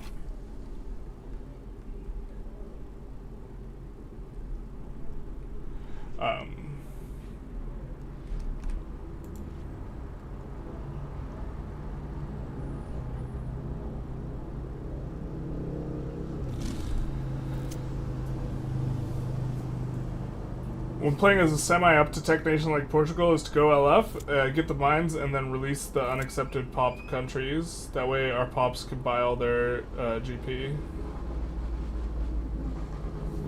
Oh, we're behind. Did you see the France, Prussia, Spain strategy I was discussing in the Discord? No, I haven't looked at the Discord like super closely, where Spain trades their states to France after conquering Sardinia Piedmont, then gets released to Sardinia Piedmont to conquer Italy. That's very similar to what someone did last time in 3v3v3. They conquered Sardinia Piedmont and then released Sardinia Piedmont. The ability to trade states is new though, so that's probably pretty strong. You would still have Spain as your starting GDP, and as your starting country, you would have to still let France take Castile, so that'd be like a big chunk of infamy, or where Toledo or wherever the capital of Spain is. But they did do some catch and release shenanigans with Sardinia Piedmont before, because it's a pretty nice one to catch and release. And you get I think you get a bigger chunk of you like can't. There's something critical about like Savoy and France that like is part of the mechanic there. Oh yeah, we'll rival them. Hell yeah, brother. We have more interest, so now we can rival more people. Yeah, okay, we'll rival all the like Victorian countries either as well. We really don't have to worry about them in the slightest, so this extra Diplo will help us to decay infamy faster. Should have been a little bit more on top of that.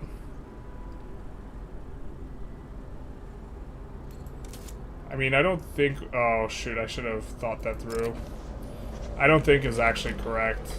We didn't think that through.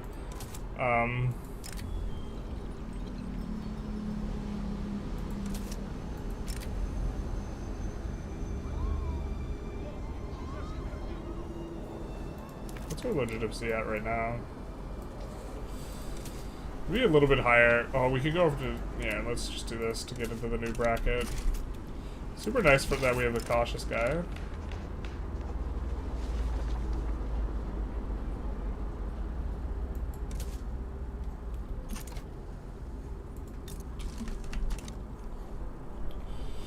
Oh, just a critical level support, like no radicalism, but just generic radicals are gonna eventually push that. This oh, he's not an abolitionist. I thought he was an abolitionist. We do want to ban slavery. This guy's an abolitionist. We wish he was our agitator instead. In fact, I think he's the guy we recruited kind of early on, isn't he? General and politician. So we recruited this guy so that if our Intelligentsia guy died, he would be replaced by him. Especially if you're really small, it's good to pay pretty close attention to what ideologies generals have, because that will downstream affect you pretty significantly. Do we have import prioritization on iron? We currently have a shortage. We'd rather not. Let's import some from France as well. I'm gonna start trying to get French stuff going. Don't mind me saying hi twice. Well then, hello there. Is there somewhere you can see what pops qualify for what jobs, or is it more general, like as long as they're not peasants or laborers? The biggest gap in knowledge games so far. You could look at the thing. The thing is, it actually changes depending on what job they're trying to get qualifications for. So it's not actually super straightforward. We'll go to the wiki though. But it varies from profession to profession, so we'll just take a quick look at it. But the wiki is substantive in this regard. It's not always substantive, but you know, they do be like that sometimes. Okay, so qualifications represent an individual's ability to change profession. And this is highly relevant to this run because this is the problem we're having. Each pop has a qualification level. To be fair, you used to be able to do a strategy to cheese it, which no longer works now that ownership's different, so we won't even talk about it. Each pop has a qualification level for each type of profession.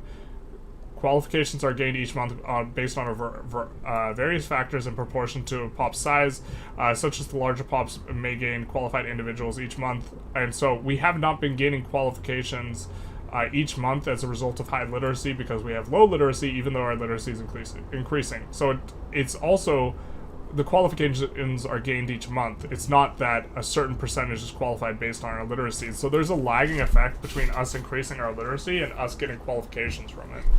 While small, and also we're paying low government wages, which doesn't help either. While small pops may take several months before a single individual gains a qualification, qualifications can be lost either by individuals dying, changing to another pop, or decay through some cases.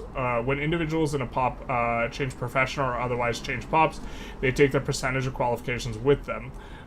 There's like a weird sort of strangeness, if I recall correctly, where it pulls like the most qualified or the least qualified pops possible when it's pulling qualified pops or something like this.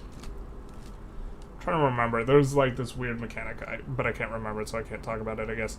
Additionally, they take qualifications for their previous profession and their new profession. Qualifications for each profession depend on a number of factors, often wealth and literacy. Wealth is a big one, and so is literacy. Our main factor is more like literacy, but also we don't have super profitable industries right now. And also, for the PMs that we do have, they have really, really high density of laborers, which don't make a lot of money because their wealth multiplier is 1 instead of like, a labor multiplier is 1, a machinist multiplier is 1.5, so they're gonna be a lot better. The table below lists a bunch of factors. Literacy is percentage, blah, blah, blah, etc., etc., etc., mostly etc. Additionally, universities provide a boost qualification gains. So we would probably build one university everywhere in our incorporated states, but they have to be high literacy to get academics, which is this is primarily driven by literacy, and then it is also driven by wealth. This is going to be an aristocrat qualification is going to be driven more by wealth. We currently aren't able to employ shopkeepers in a lot of places, I think. If I recall correctly, where's the shopkeeper qualification? So here, the wealth has to be high. So the shopkeeper qualification is not that hard to reach, and then once you have the shopkeeper qualification, often these guys can promote better because shopkeepers have a higher wage multiplier. I think their wage multiplier is 1.5. And so once, a peasant goes into a shopkeeper, then the shopkeeper has an easier time going to a capitalist because it will be, it's primarily going to be based on wealth. And so, and also there's additional modifiers for this depending on what they are promoting from. So it's easier to promote an engineer or a shopkeeper to a capitalist, but an aristocrat, it's easier to, kind of farmer or bureaucrat or this type of stuff. And so we also have the problem of not having any industrial stuff kind of going on, so we don't have a lot of shopkeepers to begin with. And so you also can't promote to shopkeepers very easily if you have peasants. And you have serfdom. So this is also one of the reasons why it is hard to employ up when you're on serfdom, and one of the reasons why serfdom is bad is it has to relate to qualifications as well. Not like this. We clicked on the wrong button. But I hope that kind of answers your question. It's literacy and pop, and it like depends on what the job is. And there's like someone like has made flowcharts of like promotion paths, because like there's like effectively chains of promotion where on one hand you're like promoting up to academics, and like another trajectory you're employing, or maybe it's aristocrats. It's a different sort of thing than having all the machinist engineers and the capitalists kind of all in one spot.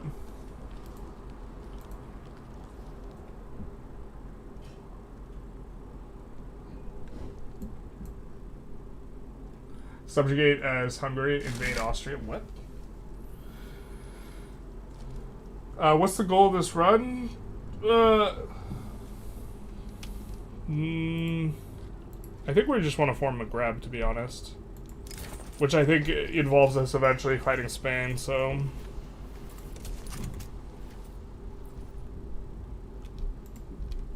I don't think that's necessarily a very easy goal.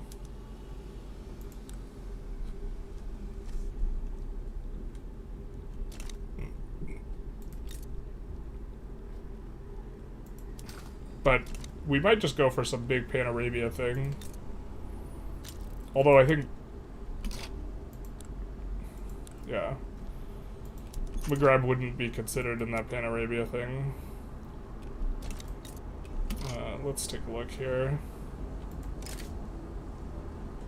Hijaz might join. It looks like the coast is pretty clear here. We're gonna force the Diplo play because we want to annex them. And then we're going to use our regional Arabia army here.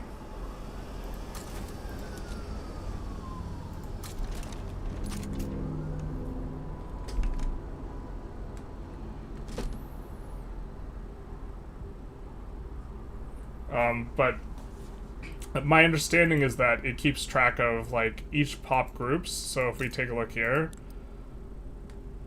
and we look at like each of these is a group of pops, and each of these gains qualifications for particular other jobs.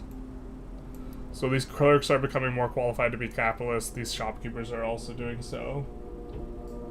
Is there any reason to go from monarchy to republic besides roleplay? Yes, it's way easier to have high legitimacy as a republic, and way easier to empower interest groups that are just generally better. Very helpful, yeah. I'm sure this is not a revolution to you, but I'm quickly realizing the game is just a population management game. Yeah, so like the heart of the game is the pops. You don't ever really look at the pops though. But this is like what's going on underneath the skin, right? Just like you don't look at your own heart. But the like lever by which you interact with the game is buildings. But sometimes, like in the case of qualifications here, like if you don't know what's going on, like this can be frustrating. You're like, why am I not employing up? For us, part of it is also our SOL. Our SOL is really low, and that's part of our SOL being low is us having kind of shit PMs. And also, you know, we could try and decrease the price of consumer goods a little bit aggressively, but we're running bureaucracy problems, so it's a little bit hard when you don't have like trade to work with. We see that wood being expensive is actually a problem that's not normally a thing, but it is for us because we have so little, yeah. And we have a bunch of like shortages and like weird stuff going on. Maybe we're supposed to import tools so that we can produce wood better. Us having bad mappy also hurts. We can't build more tools. We would want to build more tools, but this is not really that great a strategy. I suppose we could build more tools here. It's not that great a strategy because we would want to build tools here, but we have a tooling workshop. It just can't deploy up. And so it's kind of like a cyclical problem that would be much, much better if we just had higher literacy or universities in our buildings. So, yeah. It just means that we have a ton of pain kind of coming in here early on. This glasswork's about to finish though, so that's gonna be nice. Because once that finishes, we could turn on some of the PMs here. We can turn on market squares. We don't want to import glass to facilitate this, and so we're just gonna turn this on here. We don't have street lights here, and so maybe that's what we build next. But at the very least, this is fully employed. This will get a lot better with atmospheric engine. But hopefully that's whoa, bro. Is this real life?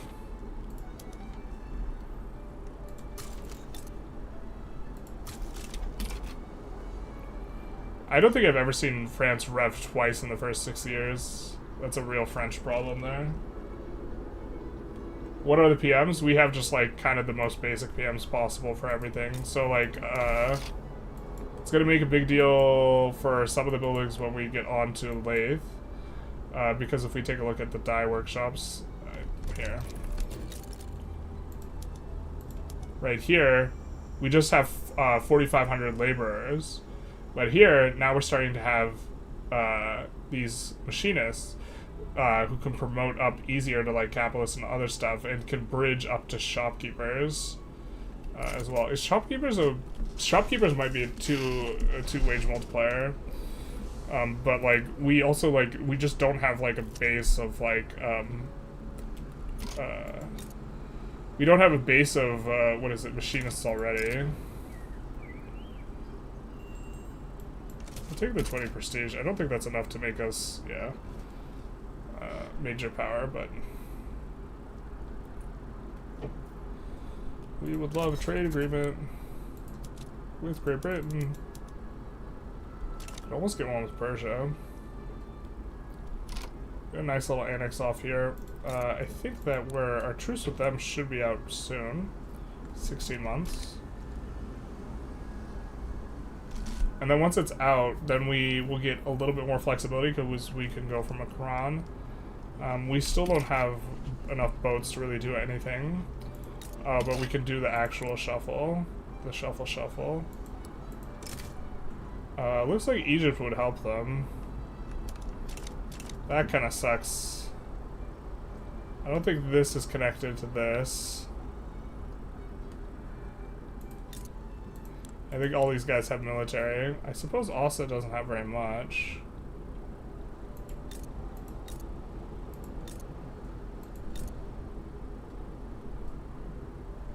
We could just try landing Asa with, like,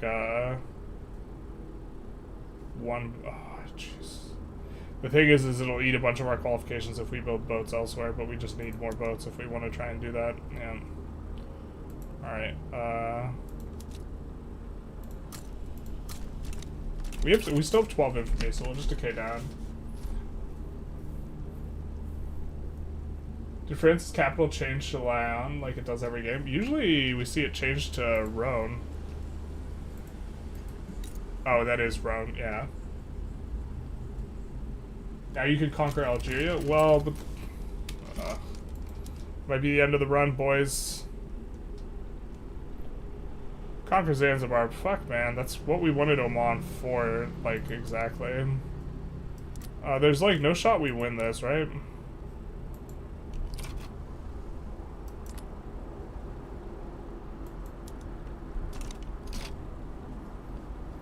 The AI is not particularly good at the things. Maybe we could win this because the AI sucks super hard. But I have a sneaking suspicion we can't. Pastures will have more defense. Oh, they don't have more defense.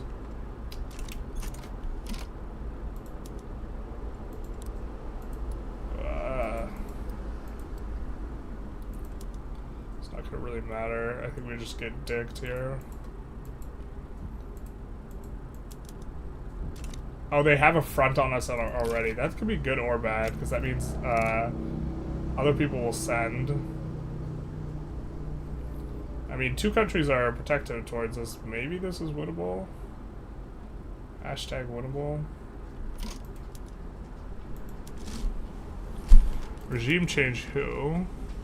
South Australia. Okay.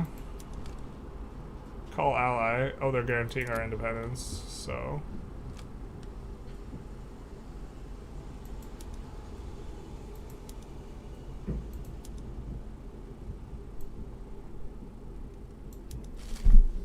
Alright, we'll do that one.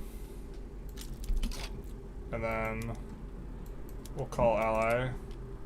Become subject is a little bit tempting. We'd be in their block for like forever. Let's see what principles they have. Or until we got independence. We don't hate vassalization here.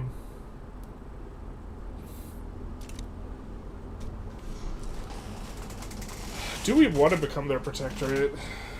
I don't know the answer to this question.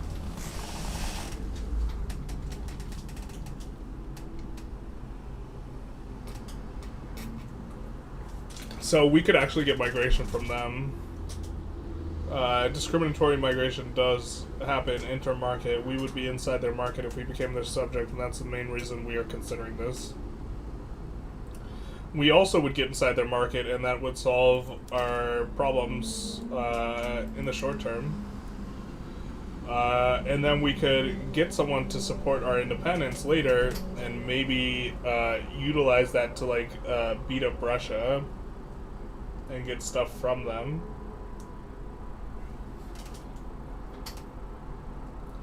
And we would be able to go for Algeria as well. Irregular infantry. So, try and free India. We have basically 0 agency, so if we tried to put in war goals for like freeing India, that would be... we already have British war reparations because I'm stupid.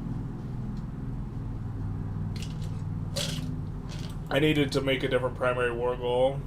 Actually, we're going to reload. I actually really just want to have a different primary war goal. We can't enforce British war reparations. We can enforce something else. Let's go for traditional states for the, like, less border guard. But, yeah, we're going to take a load here, because just, like, lapse in judgment there. I don't think we can free India, though. Your Twitch desync says country TBT, by the way. Well, is this Morocco, or is it Maghreb? We still haven't decided. We should change the border. Or not the border. Let's change the names of the...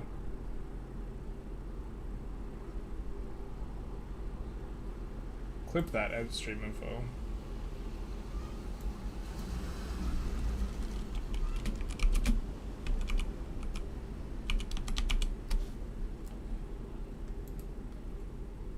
It's especially more important for the Twitch. Let's do it for the YouTube too, though. But yeah, we want our primary war goal to be something we could actually do. So we want them to transfer. Probably Trucial States. British East India Company would be cute, huh?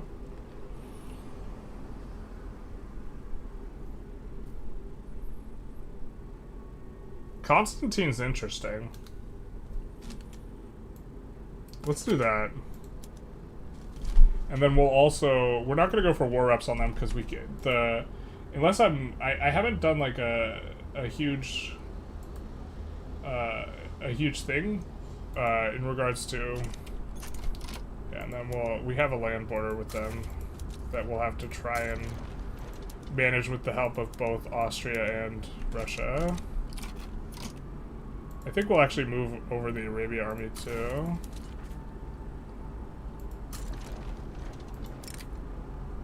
And that will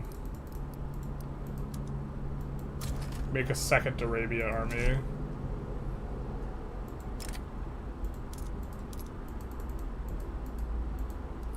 We'll eventually make this cavalry army.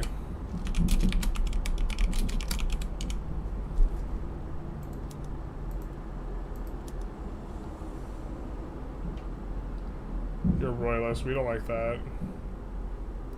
Pacifist, but you're disliked, so. And we just have to make sure they don't get Zanzibar there as well.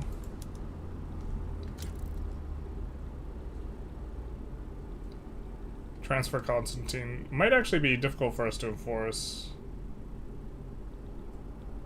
depending on what they do with their. That might have been a mistake. Trucial Coast would have been definitely, we could do it. I wish we had more defensive guys without us having to have a royalist. That might just be, we just might have to eat it. Or traditionalist. The thing is we can't recruit too many guys. God, they all have suck IGs. Ideologies.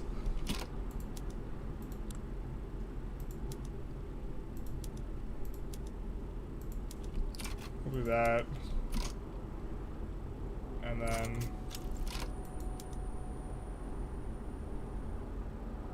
now we're back with our decision. Are we supposed to become a subject? I think I like becoming a subject. Happy Sludge Saturday. Happy Saturday, play. Will taking Constantine not encourage France to attack you because of the Algeria journal? It will do that. However, if we are, the plan was to become a subject of Russia. If we're a subject of Russia, we can fight France. So.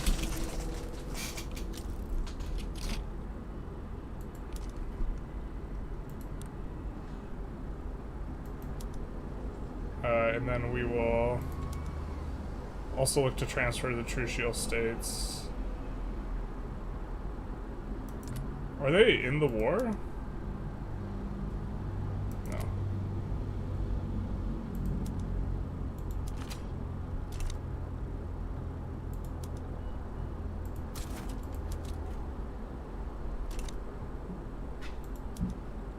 These guys are also Arabia. It's kind of perfect for us. Alright, we are going to get rid of this guy. Perfect.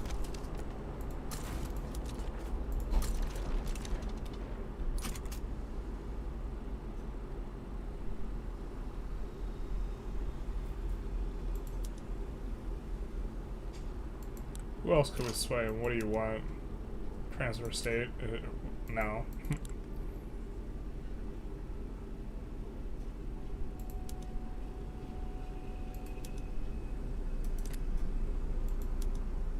Yeah, there's no shot we enforce this war rep, so I think we'll take our 3-stack and put it over here. Actually, let's put the 3-stack here. Put the 5-stack in the Trucial states, because it looks like they maybe are actually gearing up to try and defend that.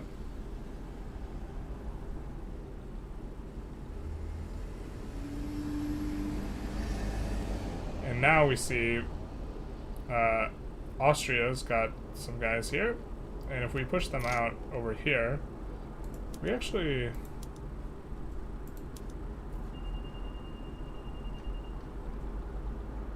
conquer Kenya. Oh, bro.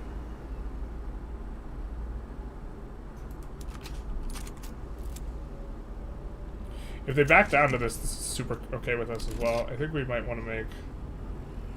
That'd be 2.4 for me to make primary. We really want Kenya. I don't think they back down to this, though. With minus 25, I think that's really unlikely. If they had, like, defending the borders or something random like that, then yeah, but I don't think that those colors don't run. I don't think that those strategic interests are very likely to back down. It does depend on No! We don't want French. Not like this. Whoa.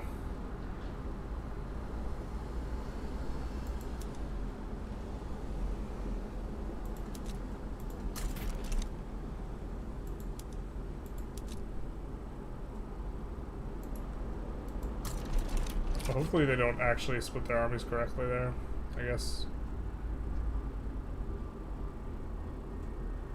And we could stall them with one. I don't know. I don't think this works for us.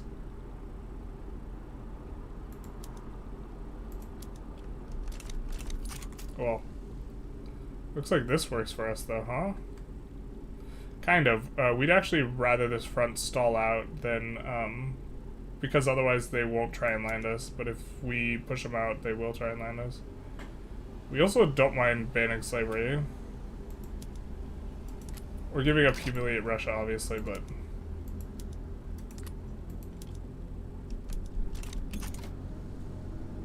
yeah, we just get wrecked here.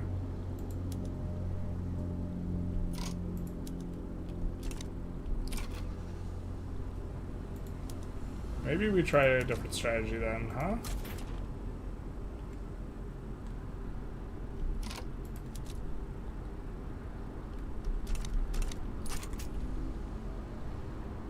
Russia is running a cannon shortage.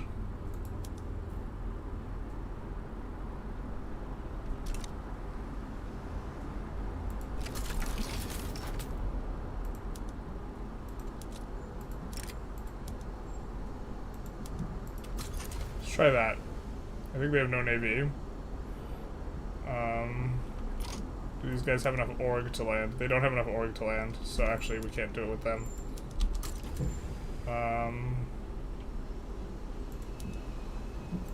Let's put them over here then. They'll push that out.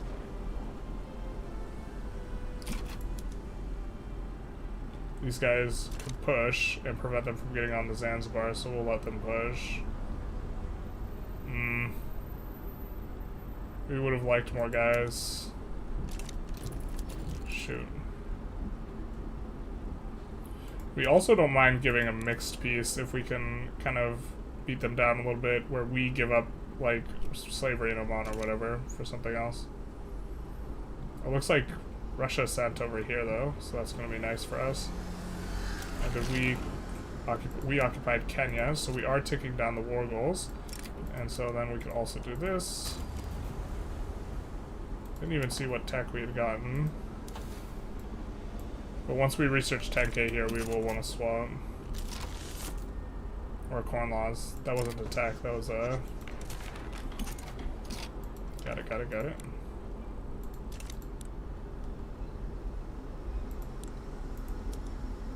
I think we do this. And then I think we try and do professional army. Landowners are happy enough with us.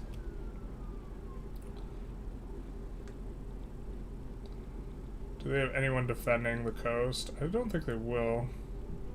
I think we just get it for free here, and then we have to just try and land. Is this a spot that's incorporated? No, it's not. There's like no spots that are easy to land from Great Britain that are incorporated. It's really rough. Looks like they get wrecked. Idiots. So take these guys and try and land over here.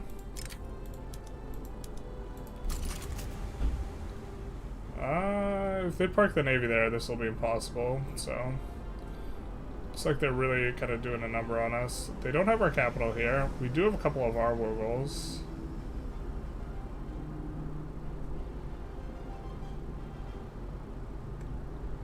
The regime change in South Australia is also going to be a bit of a vibe. Hopefully, Austria actually does something about that, but I don't think they will. I think they'll just try and land the UK's homeland, so this might be a weird status quo war.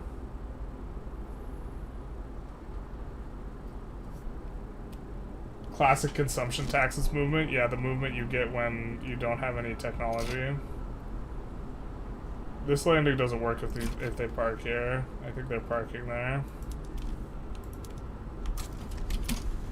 check South Australia.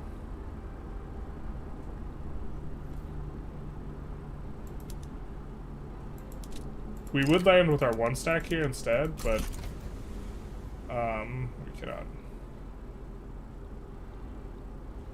Oh, we can't capitulate because Ottoman or because Russia's participating. Yay! I just realized that. Suzerain's participating, dog. We are really starting to run a positive balance up here. Still having qualification problems. I think we have more pops here, and we have iron eventually on Atmo engine. So we'll add that there.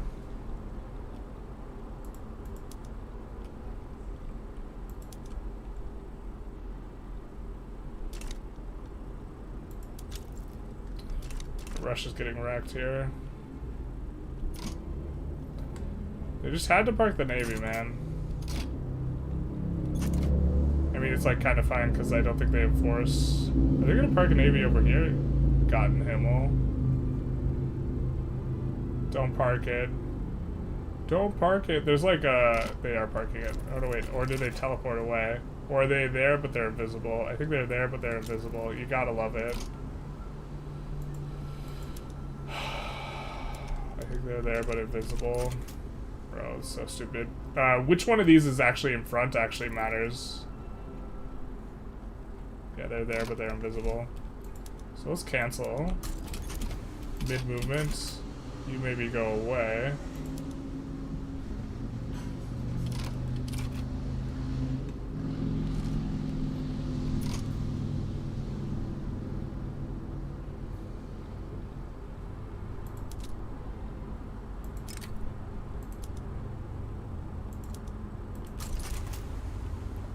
No Navy over there anymore, though. So let's try and bring it back. Looks like UK is maybe encountering some problems. Good. My kingdom for freaking having spread line infantry instead of something else.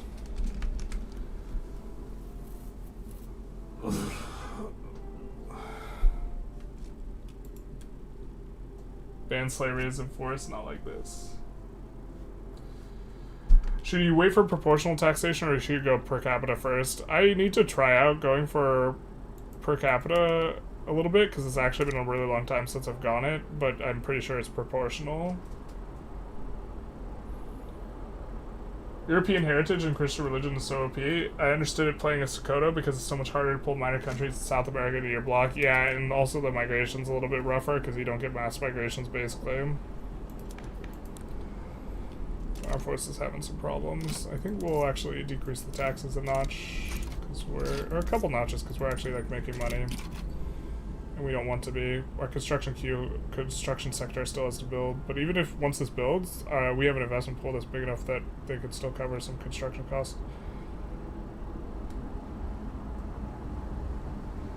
Oh, they just fully parked everywhere, huh? Oh, this doesn't work.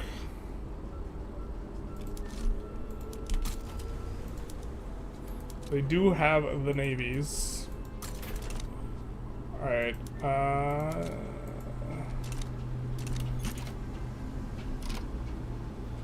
we just have a boat in a dream, you guys.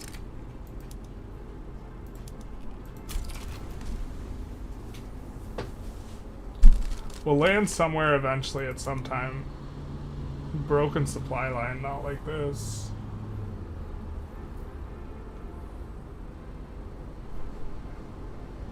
Yeah, it was stupid for us to put Constantine in there. That was greed. That's what that was.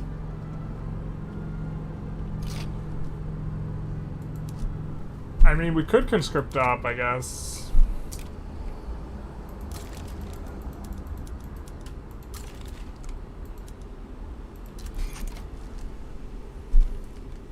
Peasant levies doesn't help us out either.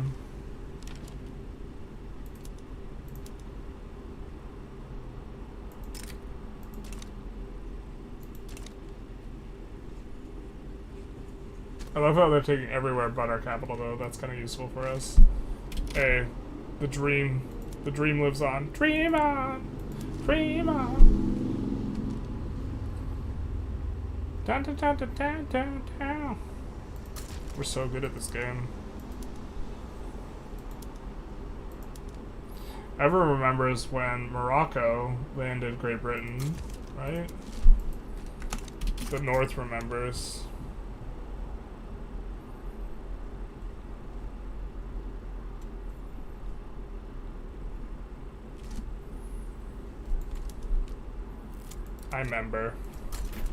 I remember when this happened. Great Britain tries to sweep it under the rug. That's why most of you haven't heard of the historic Moroccan landing of the UK. It's a government psyop. They've been trying to cover it up for forever, but Morocco did in fact land the UK in a war. This is a very historic situation we have here.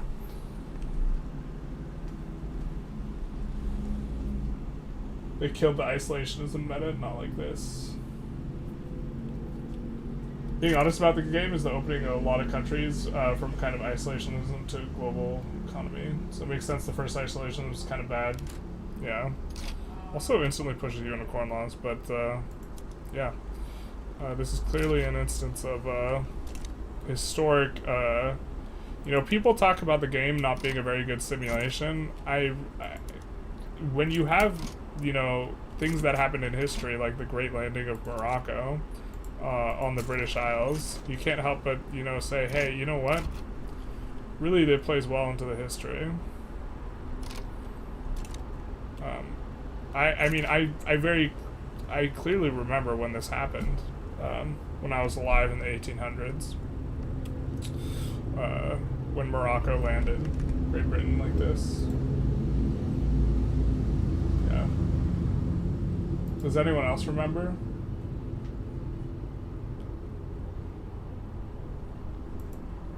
Do the high note? I can't do the high note. I can't do it. I also, like, don't... It would be different if I had warmed my voice up to, like, try and sing.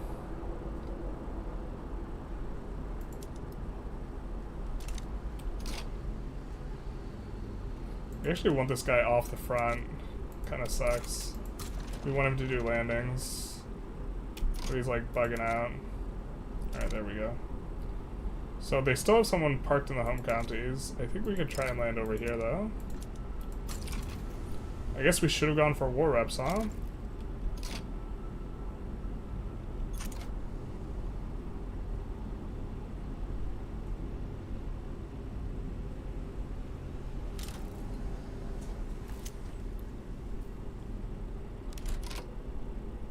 And then before we actually get on the front, we don't actually want to get on the front, we just want to keep landing.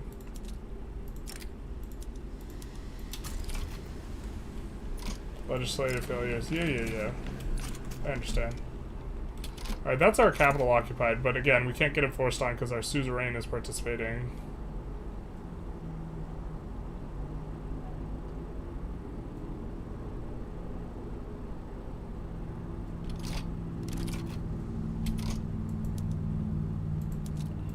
And we'll finish them off.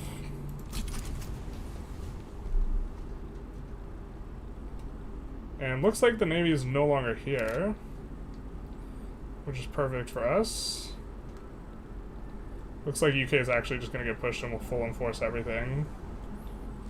Yeah, let's do a poll. Does anyone else remember?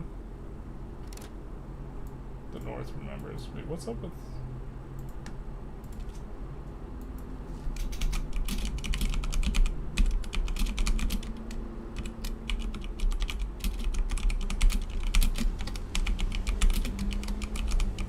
I remember. Alright.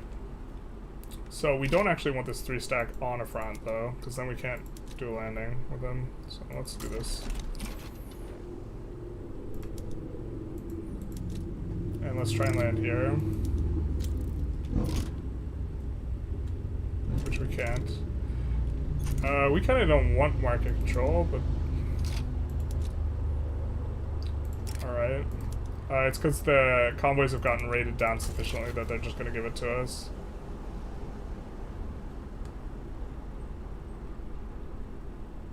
becoming a protectorate's like such a strong strategy in some circumstances. I think we get in here. Yep. Okay, perfect. And now...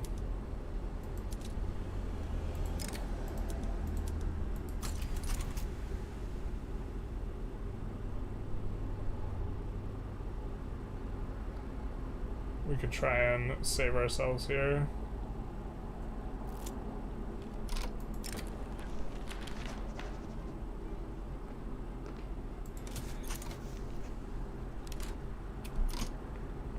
I guess let's actually re-land our capital here. I don't know if this is... yeah, okay, we get to land. We have to land from this C node. We can't fight them in this C node, so... they, of course, don't know how to split their army here. As one doesn't.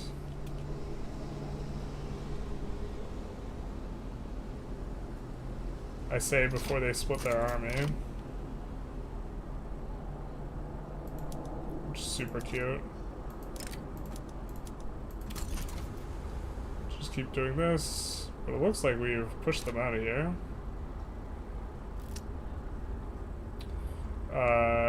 Not in a good spot to actually take that. It's really low government expenses. We can actually, I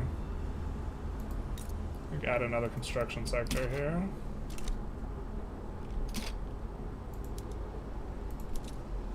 Did our navy get defeated? Our navy might have gotten defeated there. They might have gotten defeated by a shadow navy. I hate it when that happens, but it does happen sometimes. Yeah, this is the, you can see that it says someone's patrolling here.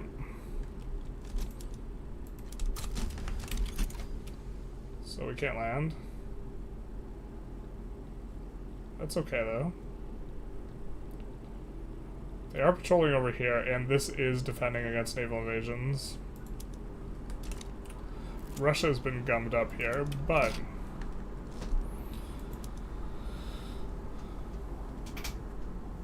oh, we don't even need Russia's approval? No, we do. We need Russia and Austria's approval.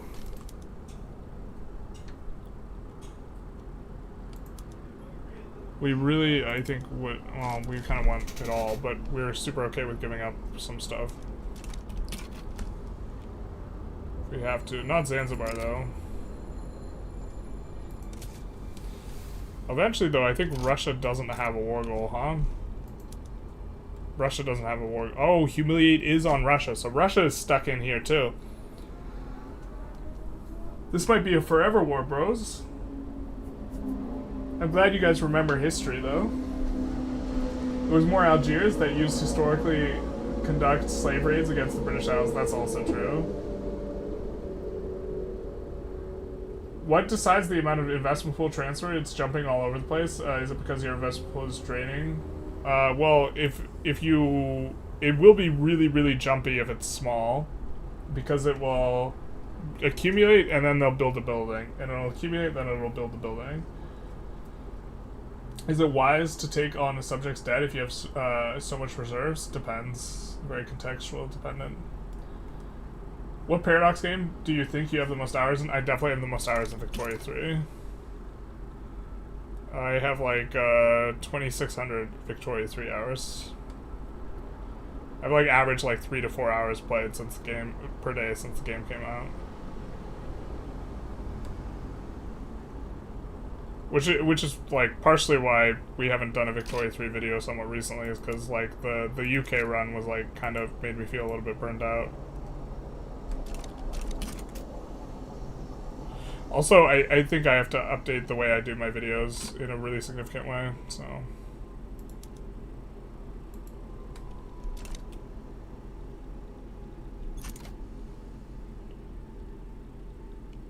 there any war goals on Austria? No, so Austria is eventually going to kick out here and not enforce that. Why is UK absolutely disgusted with this peace deal? Because we don't have Constantine, nor are we close, nor do we have a means by which we can land Constantine, so we would need someone else to do it. Unless...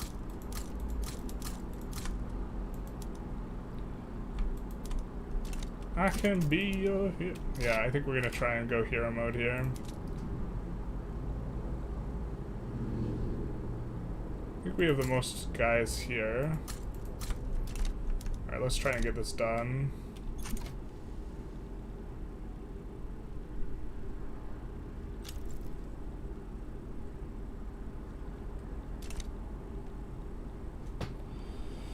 And we're gonna try and... The problem is if they park there, we can't do anything, but...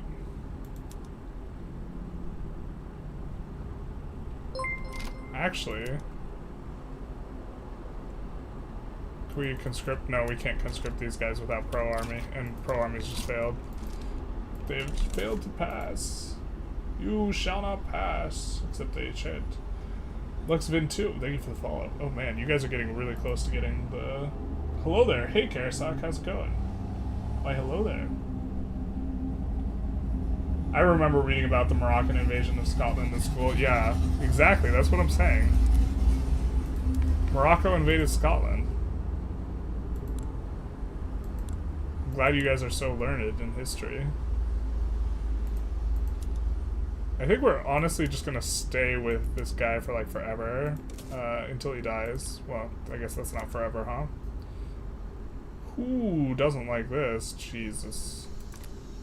The normal easy transition is not so easy.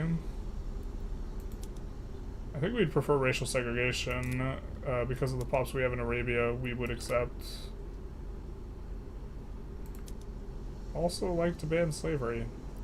It'd also be kind of nice.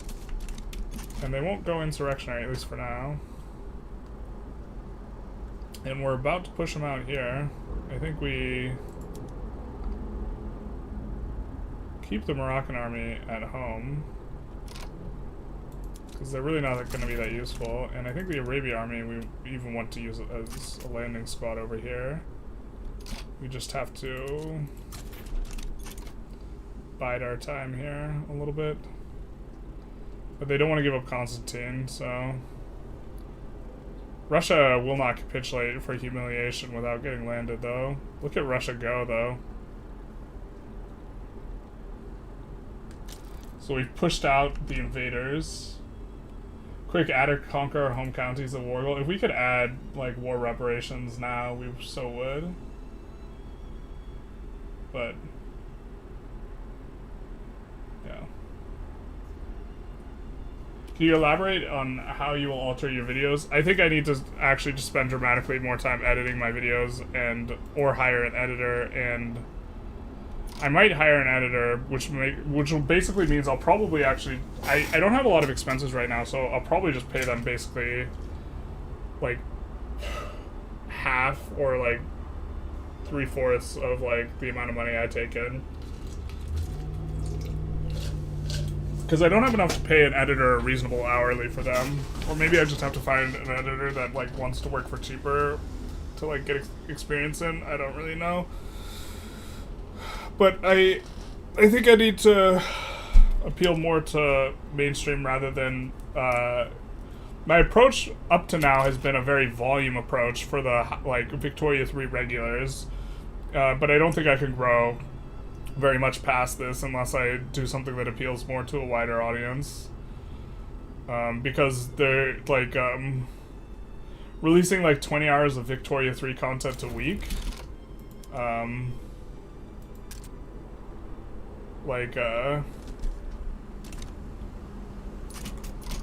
know what I mean? It's God, I wish they would leave. It's, if you're not in the Victoria 3 streets, no one would ever possibly watch that many hours of Victoria 3, so it's catering to a very particular audience, which to be fair is you guys, but like, are you starting to feel burned out on Vic? Yeah, a little bit. When I play Victoria 3, I'm playing 2 games simultaneously, though. I'm playing the like YouTube line go up game as well.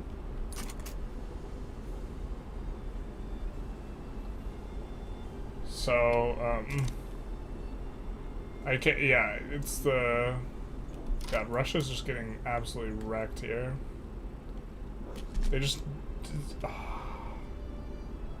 UK doesn't want to give up Constantine, which I guess fair. But it's like, it's right there. Oh, can we violate sovereignty?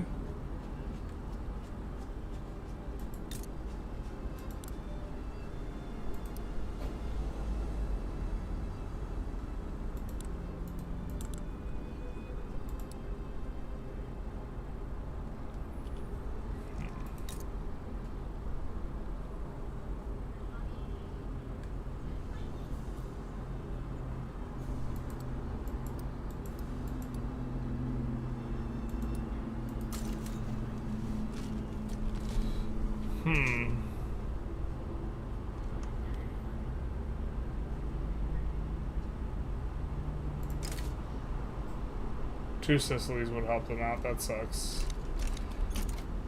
Because if we could get through them, that would work. We're about to get pushed out of here, though. I'm not sure we get the boats in time. To be fair, white piecing from this situation is not terrible, but...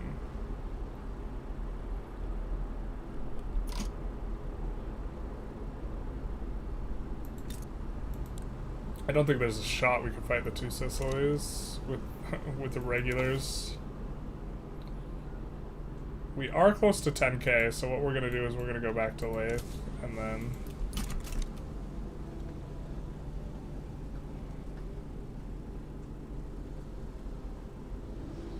In such stupid situations, you cheat to get peace. That's fair, but like, I don't think that this is actually this like insane.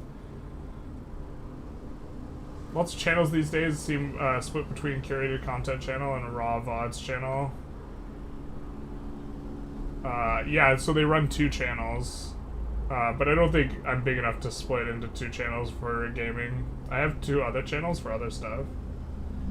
I'm one of the people who doesn't enjoy seeing edited PDX videos. The fun is watching the details of someone doing the thing. Yeah, so, but here's the thing is like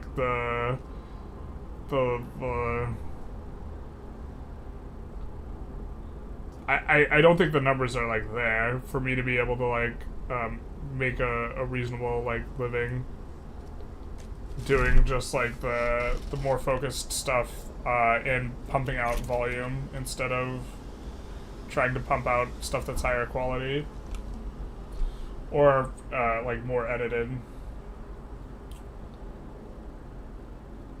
Like unless I just like switch back to like the personal training idea and just like did way less content as well. I don't think our boats are gonna be in time, man.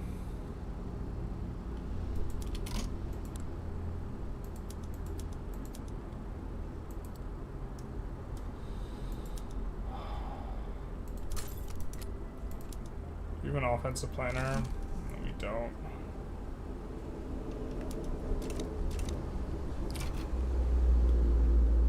We're like so close to being able to like maybe do this landing.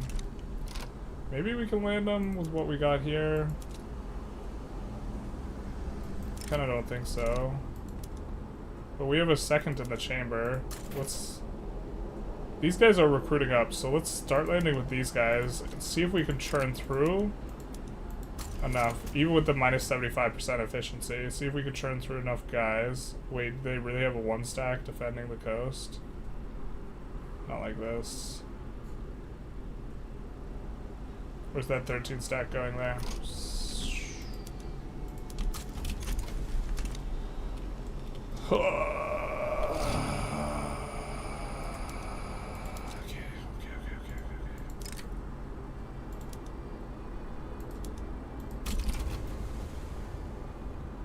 Let's try landing them again.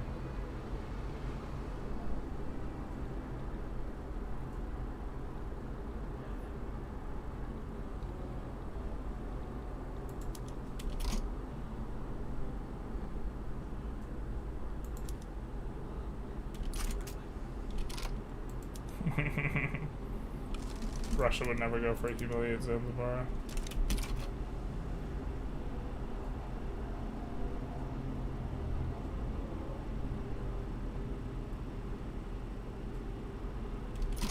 Oh, I hate... He visually arrived before he actually arrived. We can't land now. Or sorry, he actually arrived before he visually arrived.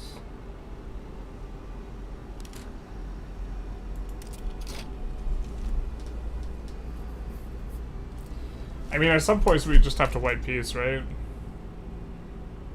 U5 content will probably help. U5 is also going to be super saturated with content creators, though. Are you playing Vampire the Masquerade 2 on channel or on stream? Probably both. I think Paradox YouTubers are in a good equilibrium where you can definitely curate your own experience depending on what type of content you enjoy. The niches are filled nicely. From the viewer perspective, or from... Yeah, from the viewer perspective, but like the...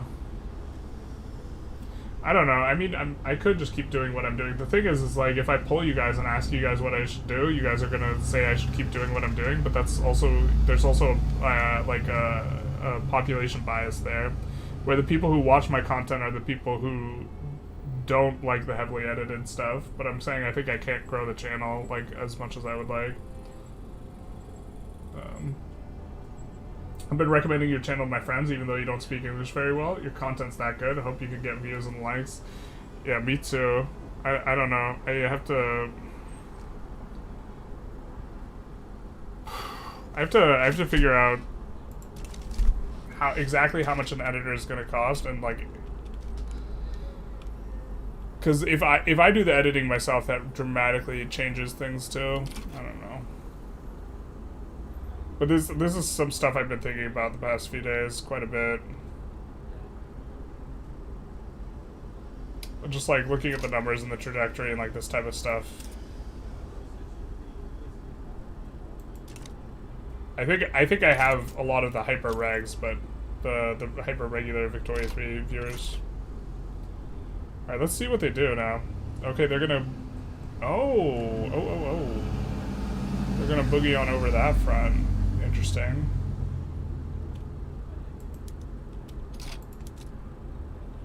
Well, they leave it open for everyone who remembers the first Moroccan landing of Scotland will of course remember the second Moroccan landing of Scotland. They're trying a naval invasion on Russia here too, to try and get the humiliate on. We'll take this. We'll either get a reset or we'll get lucky. Streamer luck. Big nice. Everyone remembers the second. You know, fool me once, shame on you. Fool me twice, shame on me. Collabs also help a lot. Maybe try and work in a thing with a bigger guy like Lath or something. I think Liddy would be down to help. I actually did a collab yesterday with Tarkus. We'll see. It was... Oh, maybe. Let's not spoil it. I don't know. I don't know if he cares. If you're in here, Tarkus, and you don't mind me spoiling the premise, feel free to let me know. He's also probably not in here.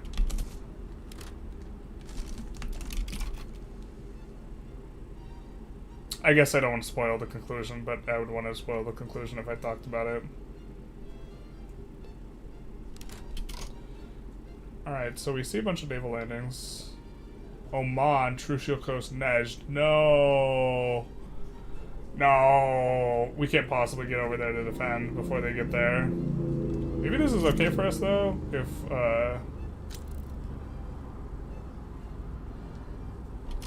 Bro, we got it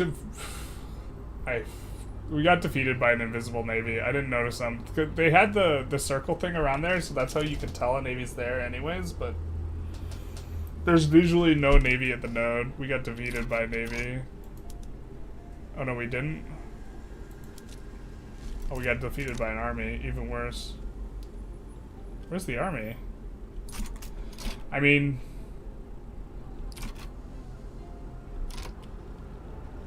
Uh-oh.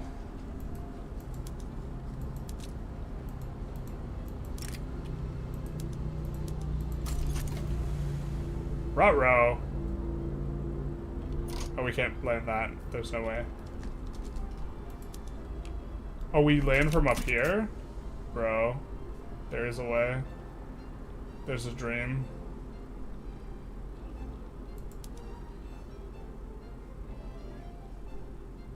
We'd be okay not getting Constantine. I mean, they want to capitulate more than Russia does, so that works for us.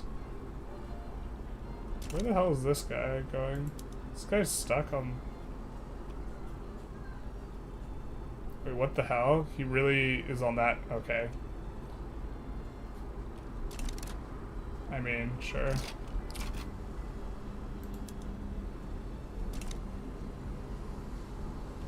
I'm so confused. What's going on? Well,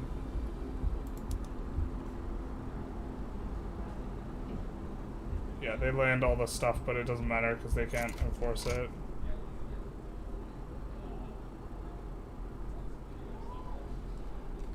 Oh. Russia's feeling this though.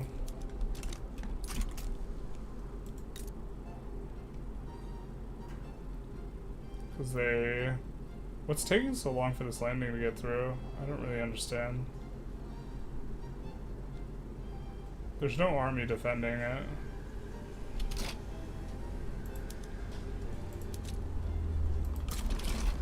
Maybe I should have done that immediately. There's no army parked here.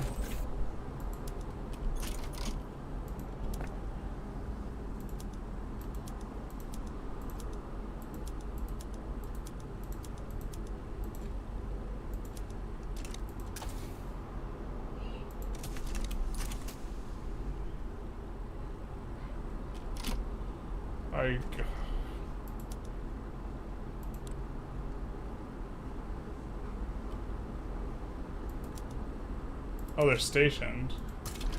They just lost. They lost somewhere and I didn't notice. Okay.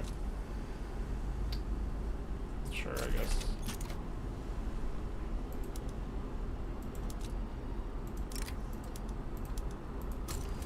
Let's try that.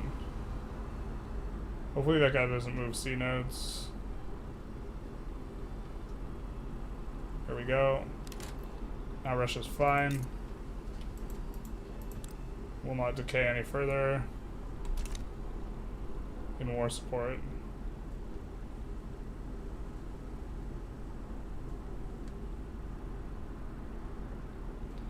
Stay away, stranger danger. Don't come this way, Mr. Fleet.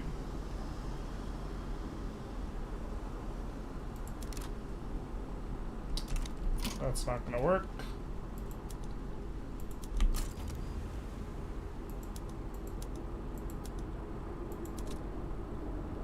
Well, maybe it will work.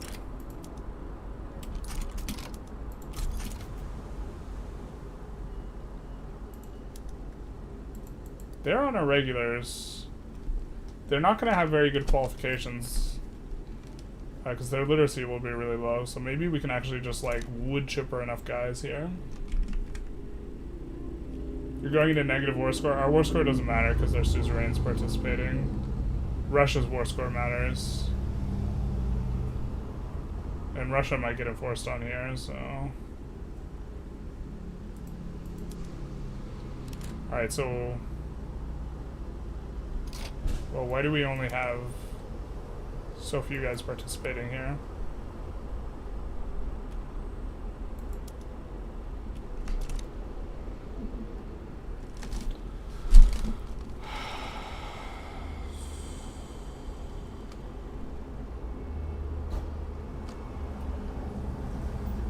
We just might not have the means to do this, and we don't actually want to get enforced on.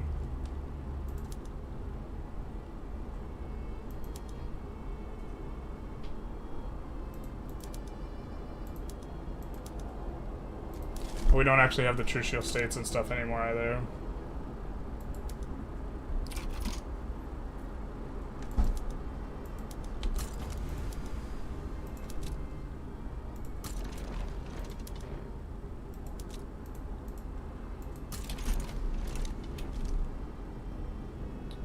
I'm gonna try and see if we can trade slavery for one thing. Just one for one. Hopefully Russia can hold on here. It doesn't get insta-landed. They're gonna get insta-landed. Frick, man.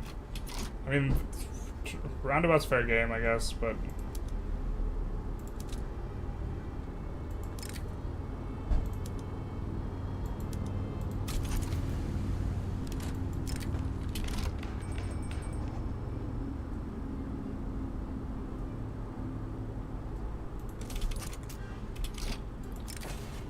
the heart of the sea.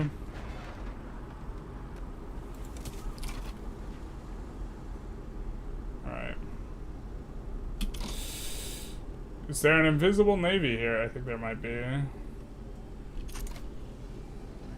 Or that might be our navy actually creating the icon pro.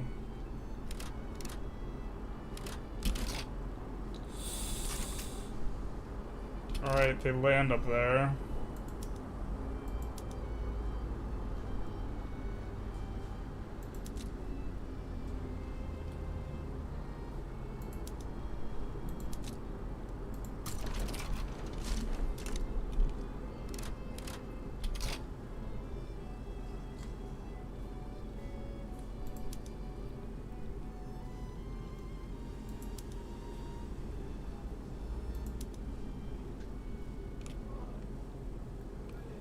Maybe split this in two.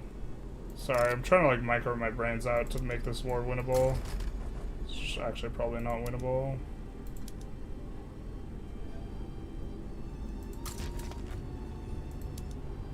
Are they both full org? They are, cool.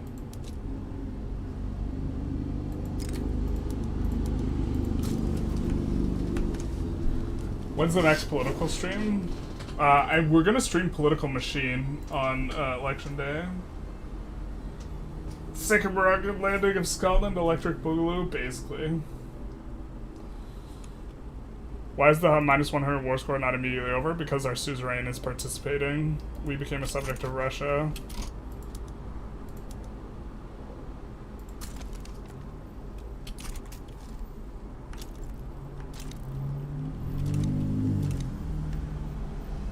Are they coming here or not? What's going on?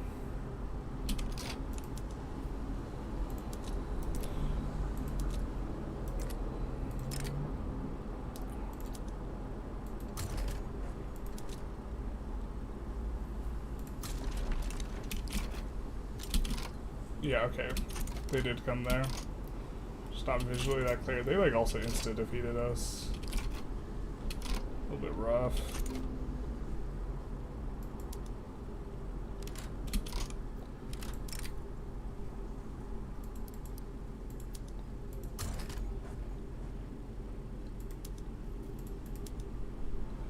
Little rough.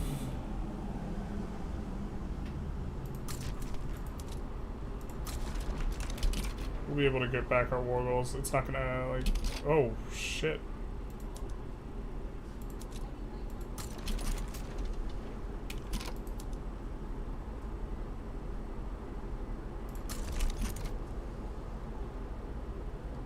Didn't realize.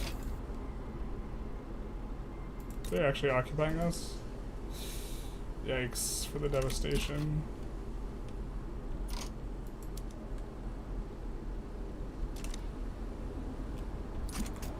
I mean, kind of back and forthy, but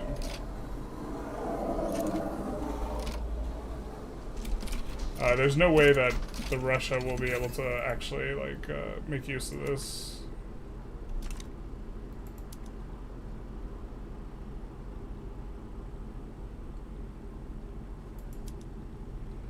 Only way to win this is actually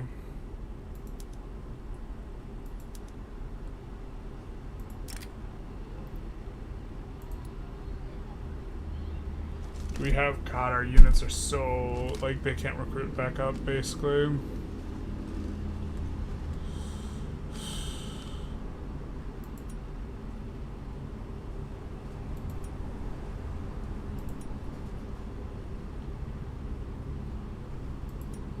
I wish you could merge units.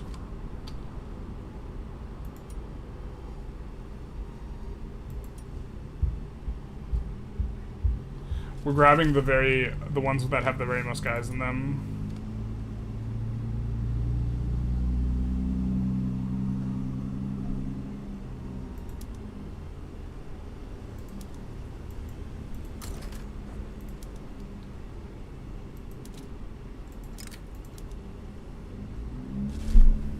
Fully defeated. Surely boats that are fully defeated are just absolutely useless, right? Oh. We don't want to get rid of that guy, huh?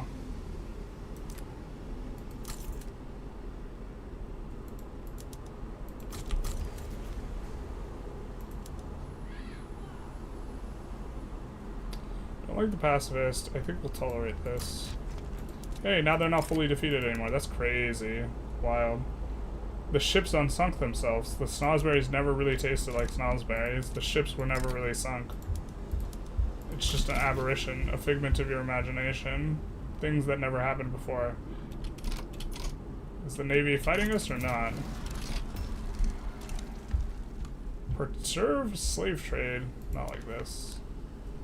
The market liberal guy's not dead and he's still agitated for preserve slave trade. I guess we're gonna preserve slave trade. Yeah. You got us.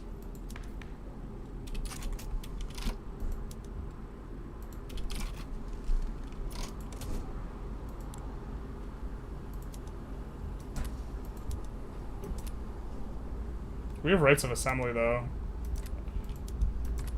Rights of assembly plus slavery is, like, not something we're used to be honest.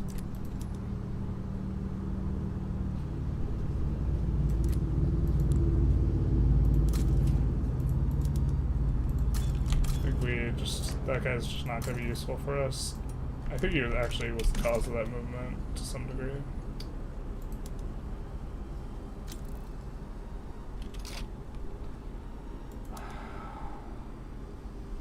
I mean, their battalions are worn down something. God, I wish we could just tell the AI to go for this thing. It's not how that works, though. Our fleet got defeated. Just kidding.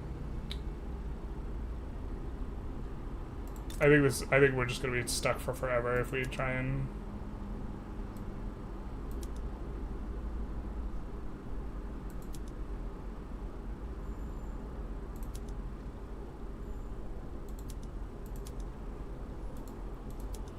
And we're at 0 infamy.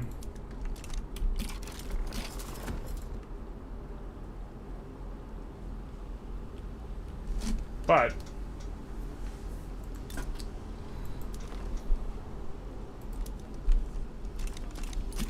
there we go.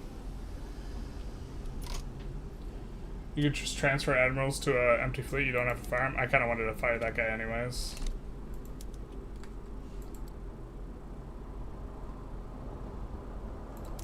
I think he will be a part of the Arabia. Here, let's merge some of these guys back.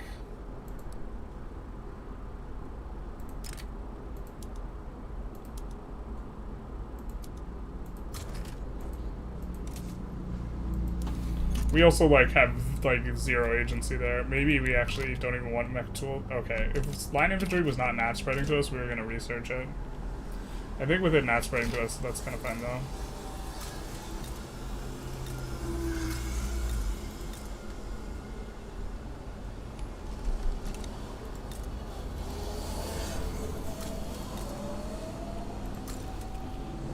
Now, we could also ask for support independence.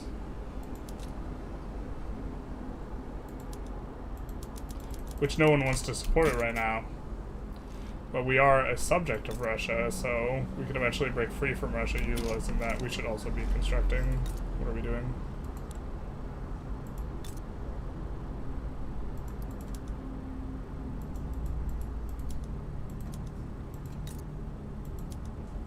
Oh, not like this.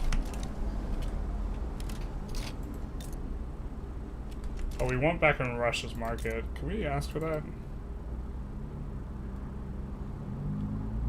They'll support our regime. Hot damn.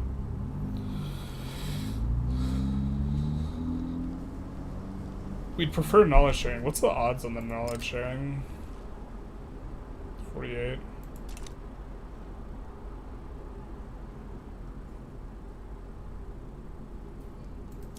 Would that send us to a new bracket? It would not.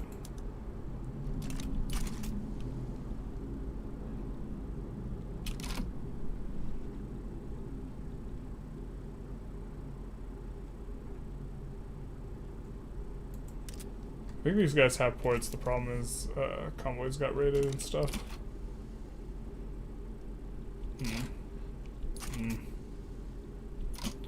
Fez is isolated. Not the switcheroo. Okay, so Russia took us back into their market and just needs to initialize this.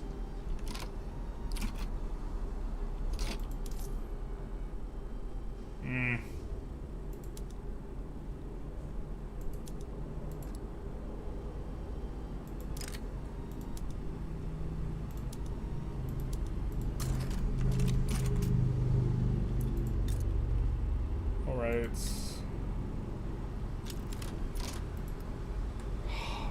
Asshole. We don't want market control, we want him to just build convoys.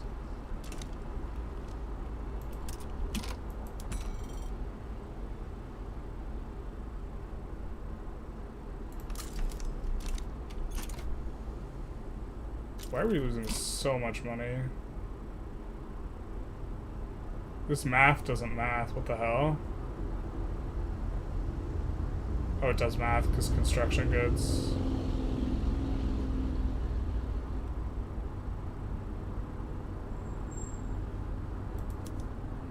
We really have no investment pool?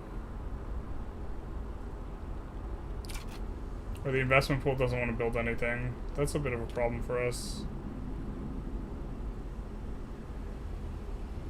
Like, we're in theory not actually even, like, really losing money. Oh, we are, but... Okay, so we have to delete some construction.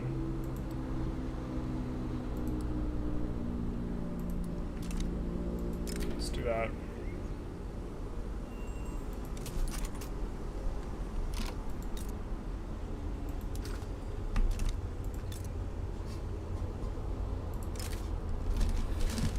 Two Sicilies is not one we can really fight. Russia might help us out, though.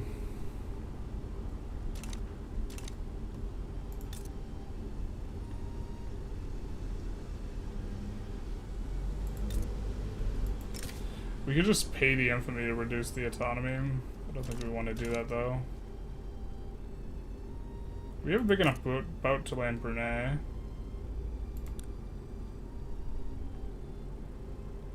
But I think our troops are not, like, recruited up at all. Maybe we're just supposed to chill out.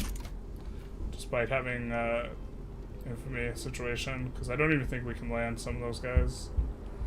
We just need to let our guys recruit up. Or we could declare the thing.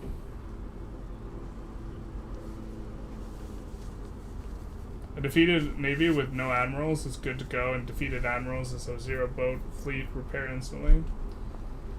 It's better to let things not spread while researching versus researching faster when it's not spreading. It depends on how big a priority the thing is. We're actually going to declare for Brunei. We just don't have to win this war immediately. We don't want to.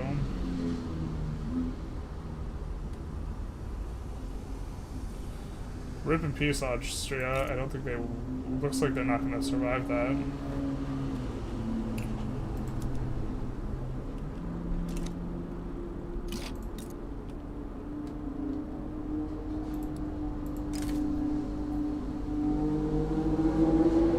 Thai joining is irrelevant, same with Suez.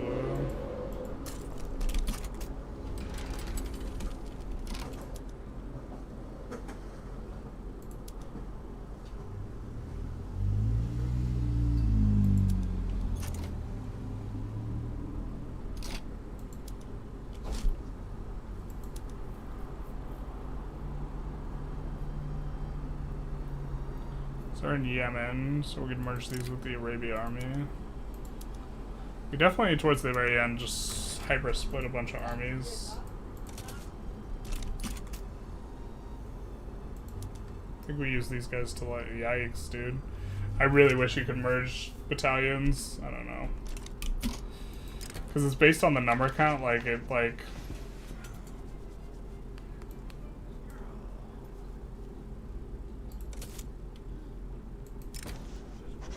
I don't know what we'll launch against them yet, but...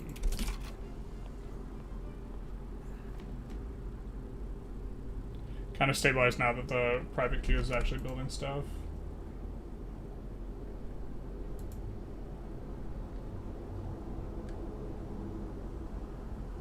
Did your tutorials do well? Could do more setup style vids where you get more new players interested? Yeah, I mean, I think that the...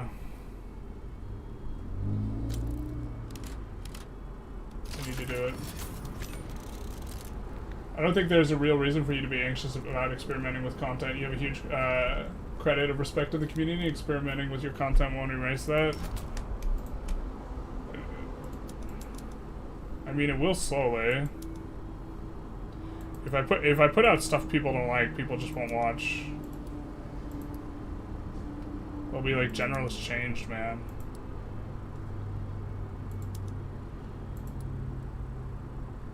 Can we make a stack? Alright. This level of micro is not what it's about, by the way. When they talk about hands-off military.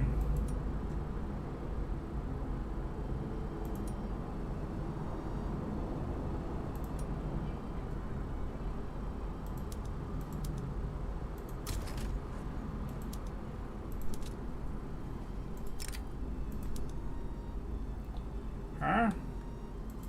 Fleet's been defeated again.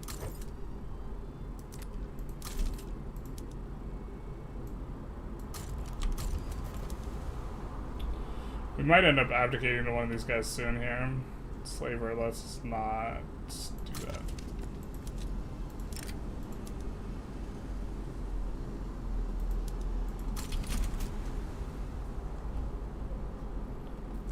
Let's not.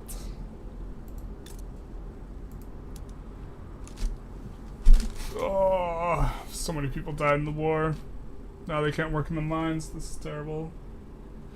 Is there any downside to joining markets, especially trade republics? I mean, once you join a customs union, or once you join a power block, it's really hard to leave.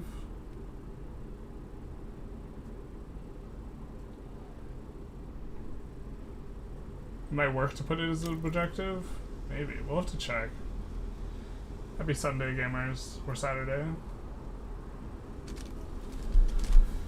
Playing as dynamic radicals on both sides want to change. That's always the stickiest situation.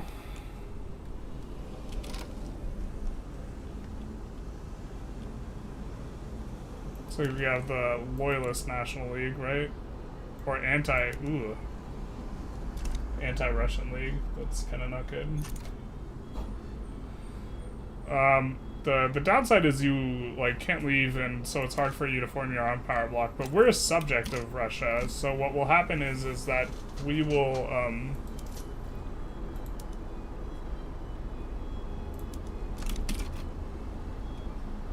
let's do that. As a subject of Russia, when we get free of them as being a subject, then we will automatically break out of their block. So I'd rather become someone's protectorate than join their block. It's easier to get free from being a... Oh, we can't even land that. It's easier to get free as a... Yeah, this was a mistake. It's easier to get free as a... what is it, as a subject than it is as someone who joined the block.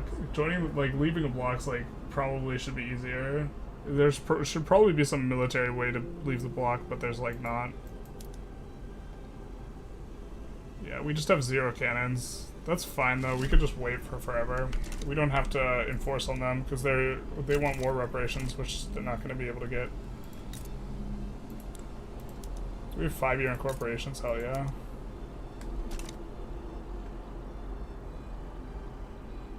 So after this fails, we'll just wait on the tech. Maybe we're just supposed to research it a little bit faster. Yeah, let's maybe do that. Oop.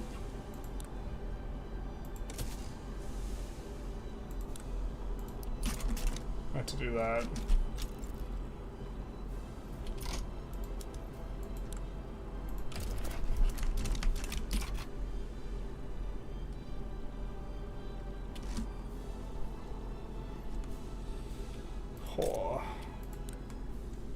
We need more government administrations. Actually, let's see if we have a place that has negative tax.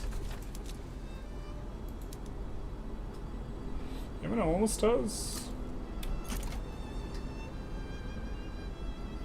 Look at this. Job seekers, 0 qualifications on any of these. Also, the qualifications tooltip often lies. Is this a super late opium war?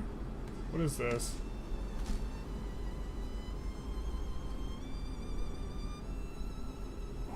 Why are you the war leader? The hell?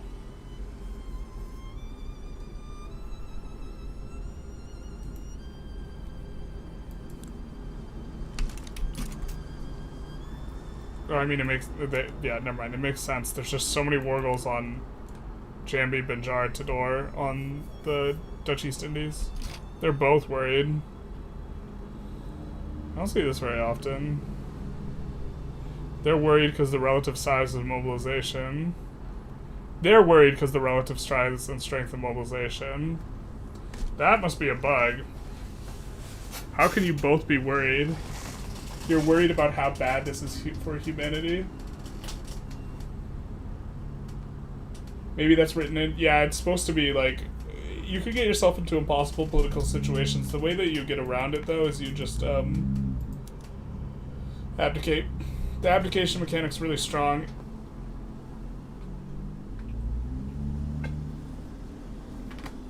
We haven't set up, like... We don't have an agitator, or this guy will agitate for democracy. So if we piss off... Why is he not agitating for? He wants to agitate for wealth voting. We don't mind if we're switching to wealth voting. If we abdicate to him, though, actually, we kind of do mind that. Landowners don't hyper-hate that, though. Wonder if we should join. Let's stay out of it.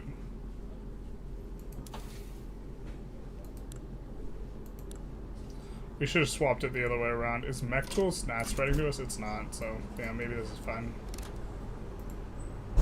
After this, we'll go railways. Not legitimate. Alright, our guy finally died.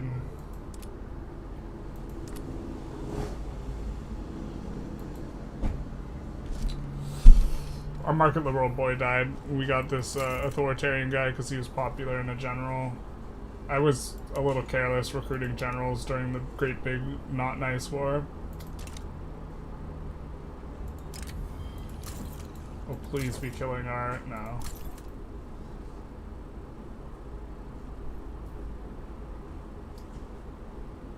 We're gonna stop it because we'd rather have an abolitionist right now. God, we just have two authoritarians. We can promote the Democrat to government, though. I think we don't have our cooldown yet. No, we do have our cooldown. So...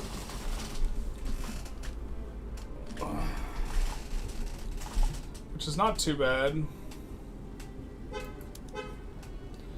I mean, it's kind of bad that we have a landowner that's... I mean, to be fair, the landowners are eventually just going to get weaker and weaker. And this will free up a slot for us anyways. If we do have a potential agitator, we don't. We could have also checked for potential agitators before. Wait, how does our Democrat not able to vote for this?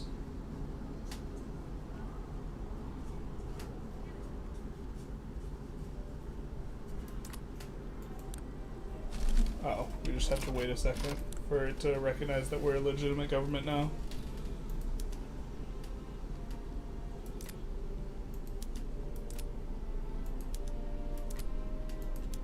We wouldn't mind tenant farmers either.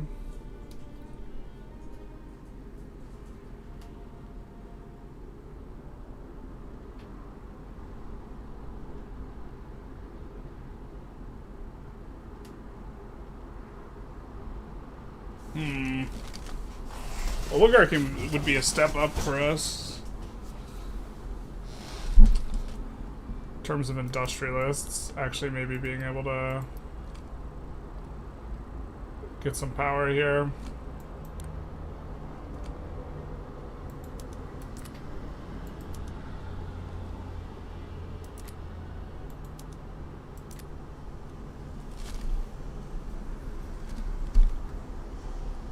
Universities for more qualifications. Oh, bro, we still have to... I don't even think we have the tech. Yeah, we still don't have the tech, man. We would if we had the tech. They've been stuck with in a war with you the whole time. The UK. That actually probably explains it. Maybe we need EU5 to have more variety in your content. Yeah, I mean the EU5's maybe the way to go. I appreciate the 20 hours of Vic videos a week. You help me get good at the game. Yeah, but not very many people have that much time to watch that much Vic 3 content anyways. Right? So like the segment of population that I'm capturing with that is smaller than if I were to release like 2 hours a week. Because there's a much larger population that can watch for 2 hours a week.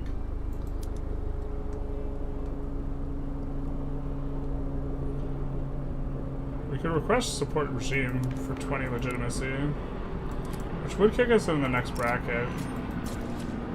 It means we won't be able to break free for a little while, but this is actually pretty nice.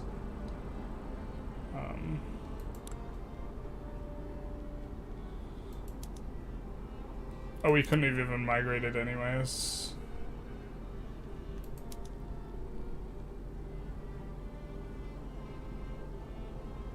I think this will be a fine enough stepping stone, actually. We haven't passed oligarchy in forever.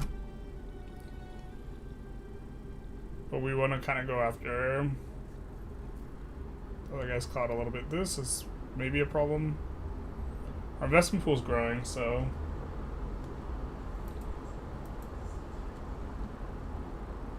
God, I don't know what's up with my restream. I can't watch both the chats simultaneously, so if I'm only reading, if I'm alternating which one I'm reading from, so that would explain the larger delay than normal.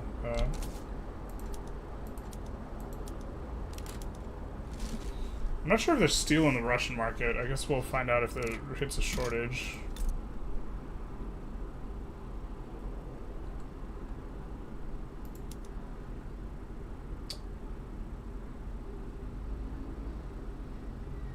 Wait, what?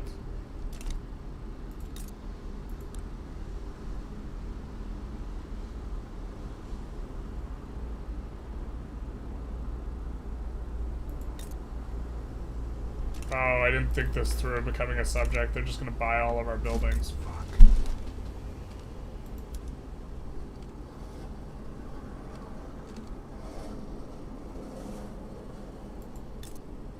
Oh, God. No. I didn't think that through.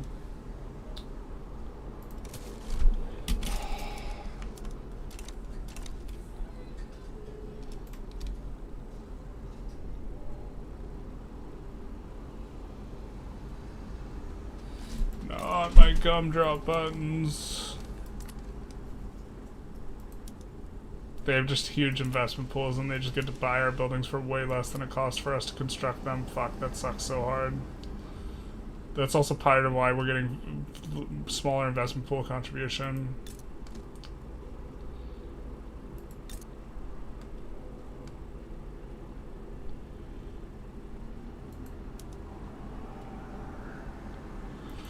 Oh, this run feels cursed all of a sudden.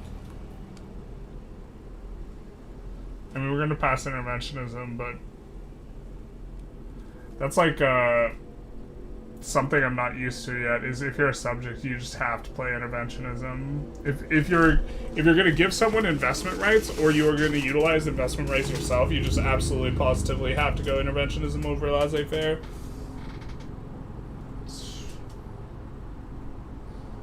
Play multiplayer games like Stellaris, Hoi, Civ, RimWorld. I think leveraging streamers in this space is you can expand and still retain a core audience. But a lot of those guys like also edit those things a lot more than I like edit my stuff, right?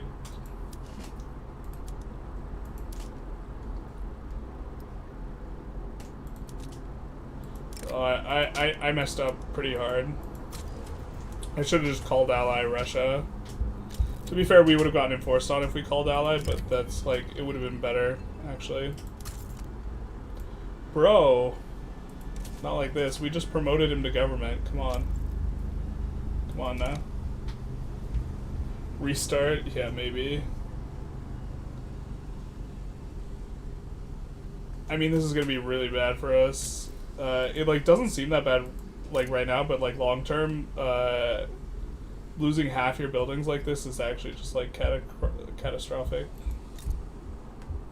I think over half our buildings actually we just lost.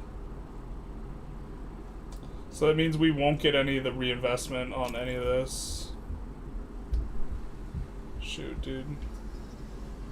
I mean, they're also going to build in our country, but they won't build a lot. The AI doesn't build a lot of construction, so it's not gonna offset this.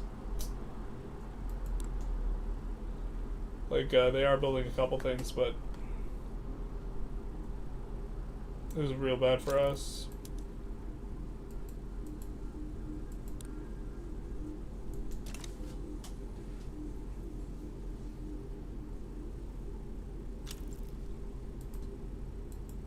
Something like Isaro without the douchebags. I don't know what that means.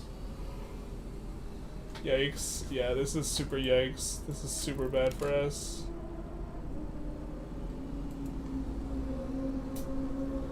I mean, we're trying to switch on to interventionism as fast as we can, but the problem is like all the construction we've done in the past 15 years has just kind of been invalidated.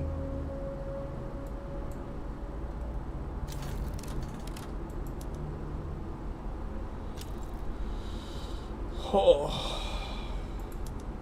I think we can buy the buildings back, though.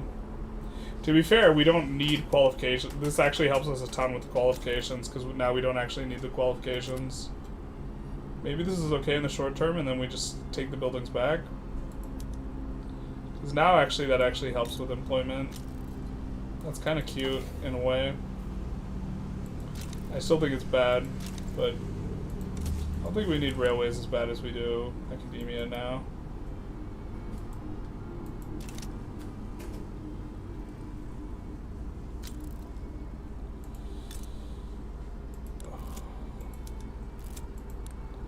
All these buildings are gonna get sold off too. No, no, no, no.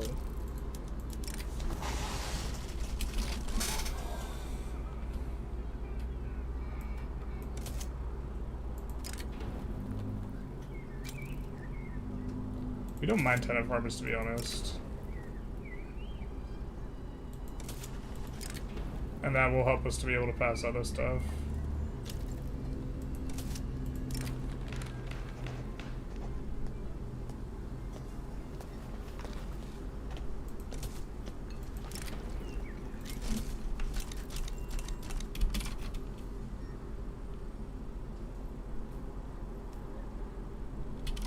Wait, what's the jazz in here?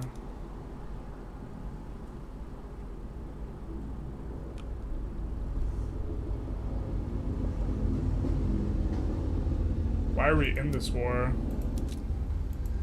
But we're just a protectorate, we're not a puppet or a dominion. Why do we automatically get pulled into their war?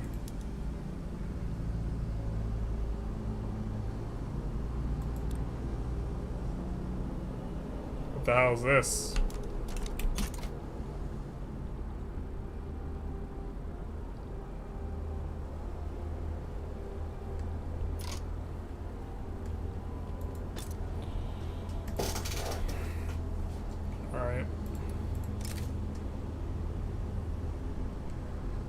Seeing who might join that's like reasonably large. Looks like nobody.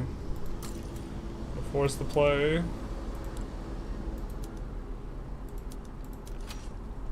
Do that.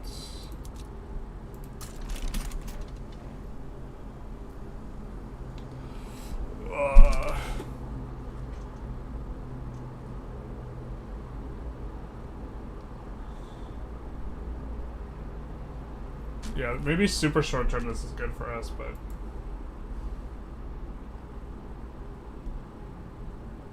Norland is fun, but I've seen in a multiplayer map. Norland. Is that in Divergences? I have no idea why we got pulled into this war. I don't think there was any war goal on us.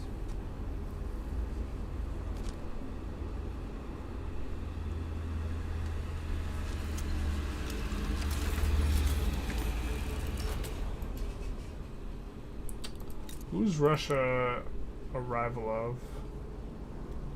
Just the UK. We have good relation with the UK.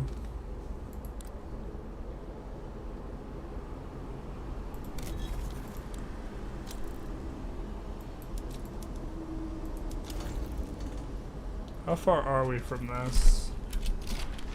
Not that far. If we swapped our government, we should be able to get it in. So who does Great Britain have in government? Just the landowners. Just kidding. We actually probably won't be able to make 5 of difference off that. I think we're gonna... We're also low taxes. I didn't realize. Let's do that. Trying not to run a deficit here. It is acutely bad if you're...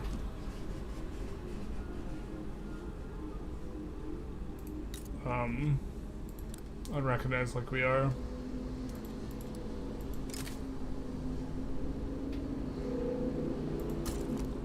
I'll conquer Kutai here.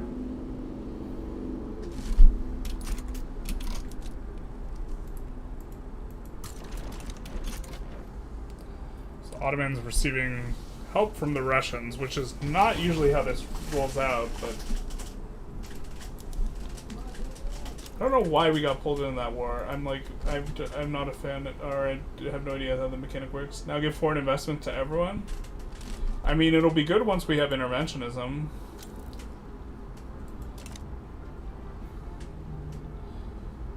See, with interventionism, we could give investment rights to other people with the idea that we will eventually seize all this stuff back. What is this about? If France is fighting Constantine, that means France is fighting the UK?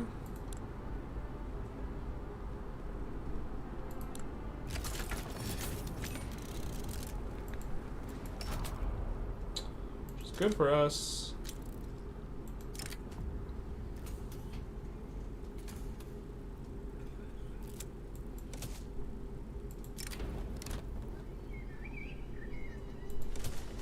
Definitely having a little bit of trouble.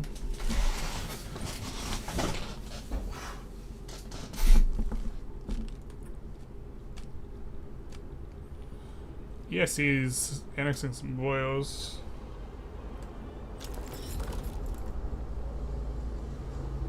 Wait, what?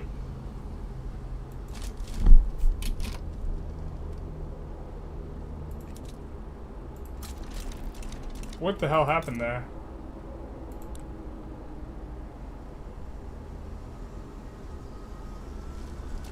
What?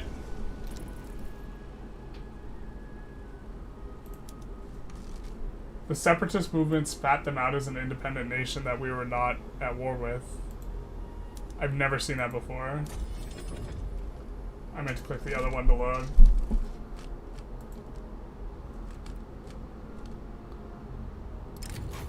We annexed them at the exact same time the succession popped. Alright, we full occupy them, so we're supposed to annex them immediately. Alright, there's the secession.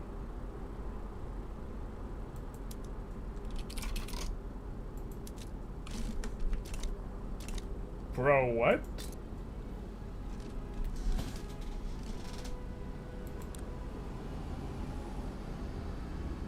What?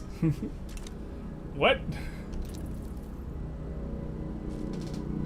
Has anyone ever seen this before?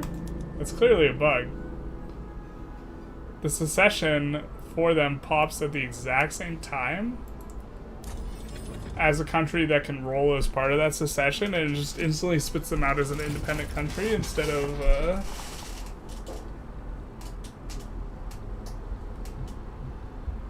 yeah, we get this type of thing instead, where this guy, we never pieced him out. He never enforced on us.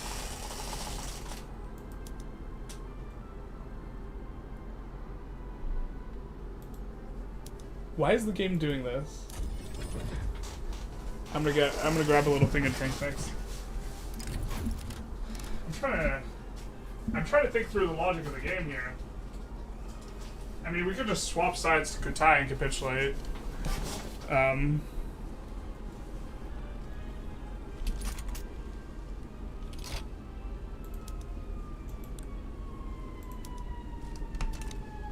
But also, when they're full occupied, they're supposed to just give up instantly. But this happens on the exact same tick, it looks like. I mean, no, they're just supposed to give up, so... Let's see what just, like, happens here. We're gonna get a tick. I mean, we're probably just gonna swap sides and capitulate to make this, like, happen the way it should, but I'm just, like, I also would like to understand this. Did it invalidate... How would it invalidate our war goal? Is that what happened?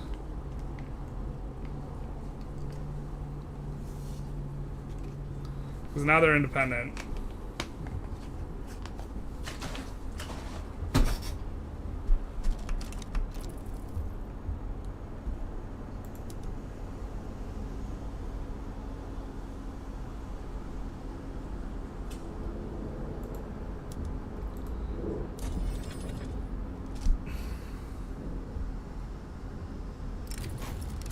Did it invalidate the war goals? There's no reason it should.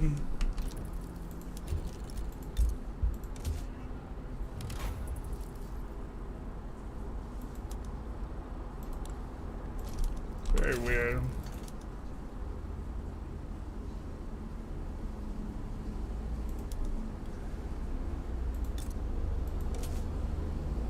It'll be even weirder if it spits out Kutai as independent now. So, did it just not have enough time to recognize that we're a country? Okay, so now the secession. The secession was, the thing is, the secession was popping before creating them as a new tag, I guess? Because I think it was trying to pop them as part of the secession.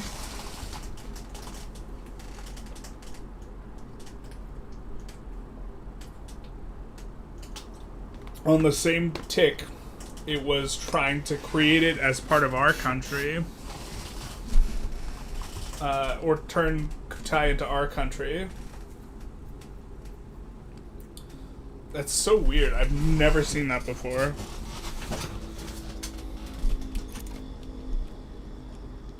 I mean, it's not a big... Yeah, it's not a big deal, but...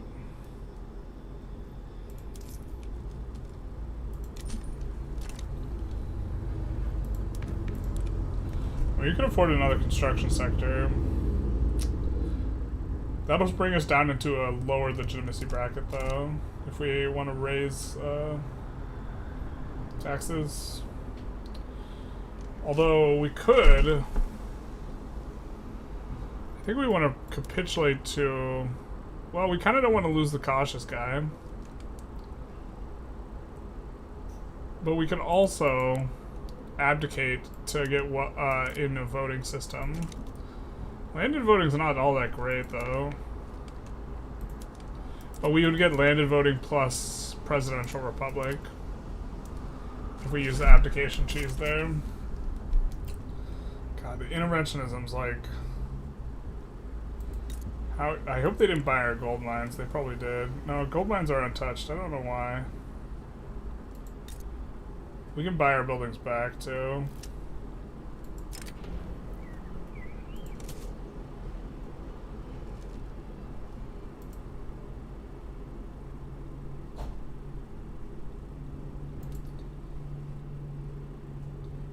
How does foreign investment or forming Federation of the Andes work if you don't get Bolivar's ambition journal entry? I don't know.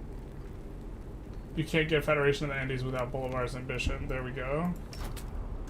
I don't know, that's what I'm confused. Is it DLC? I don't know if it's part of... I haven't played the game without DLC. I don't know if it's part of the new Colossus. I wouldn't be shocked if it was. A lot of the South America content is behind that.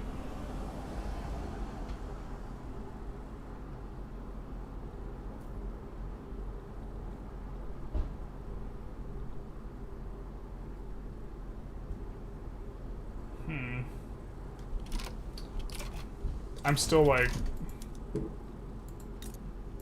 little... Shook's not the right word. I'm just like... I've never seen something like remotely close to that.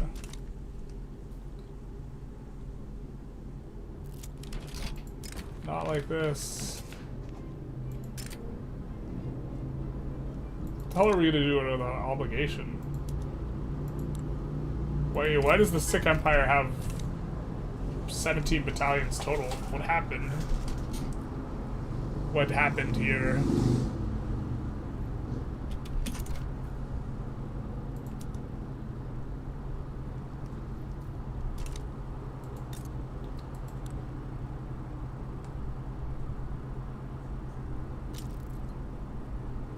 Yeah, we really want to get on interventionism so we can buy back our buildings.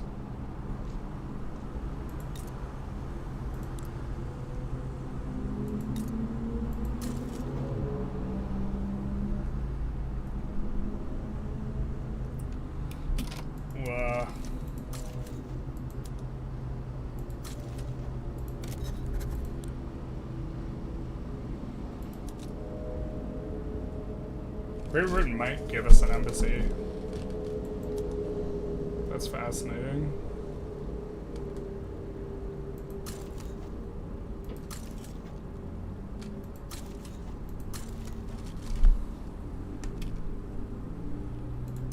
Let's maybe do that.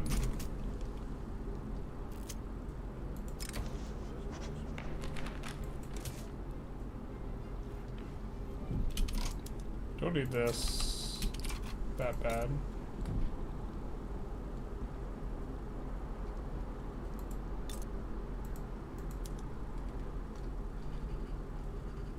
If we tributary him, we'd actually never needed that at all. Sardinia, Piedmont, and 2 Sicilies helping him out. It's kind of rough. Now we can nationalize buildings, though. So we can come in here. Oh, we can't nationalize. I forgot, you can't nationalize your overlord's stuff. I do think we have at least one thing that is, but now, notably, not all the stuff's up for sale anymore, so we will not continue to hemorrhage stuff, but this is owned by Austria, so we should be able to nationalize this.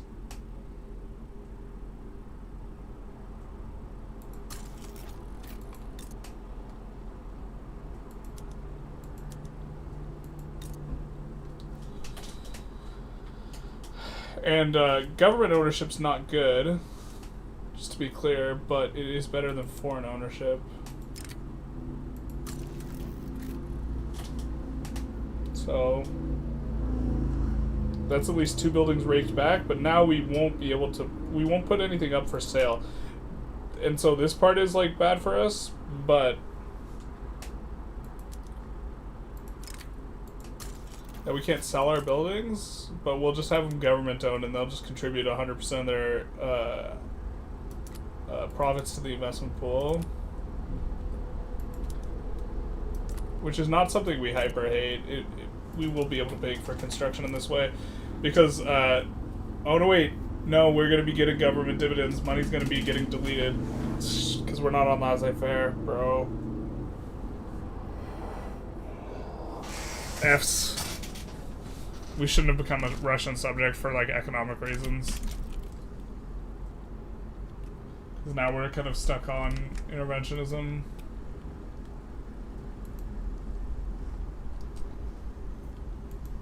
This is kind of painful. Okay, but let's see if we can abdicate here. Oh, their movement stopped. Oh, they have a protectionist edged here.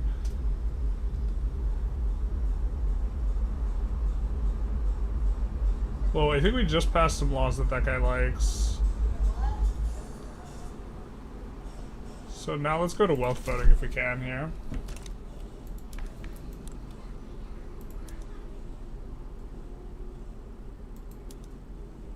Can we do this? Now let's keep what we had.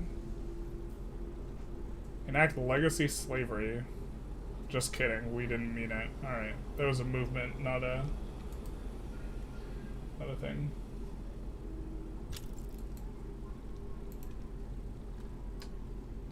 We're going to be solving this bureaucracy problem a little bit here. Is our investment pool growing? Our investment pool is growing, so anytime you have a negative balance but your investment pool is growing, you're kind of okay. We'll just let the investment pool control the queue after these 2 government buildings finish. Well, one problem is our investment pool is growing, yeah, sure, but AI, the auto construction won't like to build buildings if they can't even employ up. So we are having a big problem. We're growing academia. I thought we were going to be able to solve it with our edicts, because we are going, you know, improving the literacy in all these places, but I guess it just wasn't enough. The 15% qualifications is going to be a pretty nice little boon for us here. And so we're going to build 2 in the capital, and then 1 each other place. The 2 in the capital is for the journal entry, and the other ones are, in terms of increasing qualifications, building a singular university is like effectively the most useful one, because it increases the percentage added is additive to other percent increase in qualifications as a result of the university. So the way the math works is it's effectively giving you percentage-wise way more with the first level of the building, and also once you have enough qualifications, building it for qualifications isn't all that useful. But the reason for the second in the capital is for the journal entry. I think we already said that, but is why we are doing it like that. We get mobile artillery like right after. Jesus.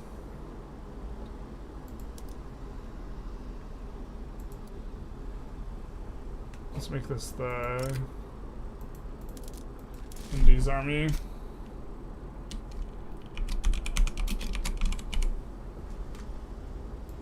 Great Britain took a state. We don't see the AI use that. They took the Sind from the East India Company. I don't see the AI use that feature very often.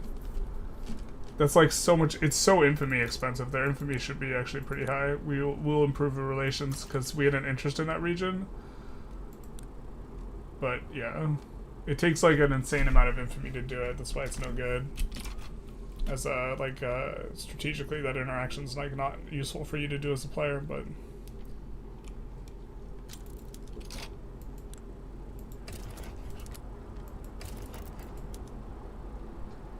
Close.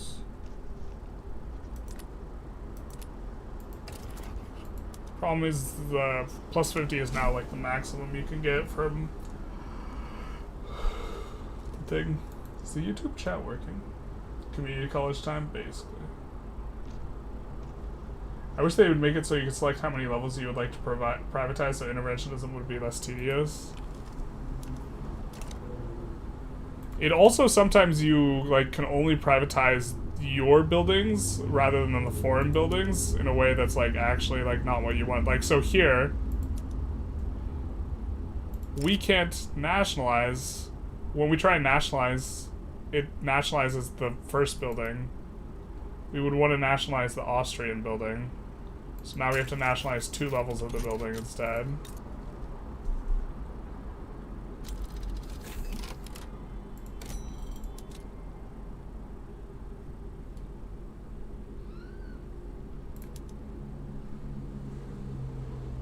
We didn't even need railroads yet because we don't know what construction is.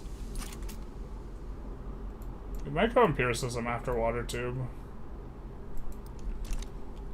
God, we don't have police force at the game start, so that'll be a nice little nat spread though. I do think we want to add policing. Man, have we really just stalled out at 5 million super hard? I feel like the stall out was caused by the losing of the ownership of a bunch of our buildings. We had to delete down construction and some stuff. Let's do this one.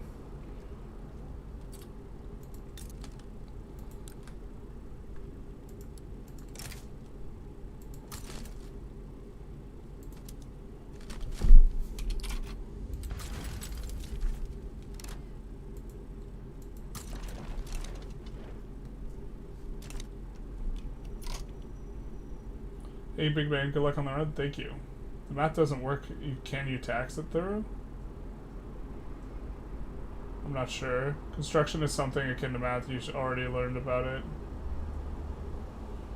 What?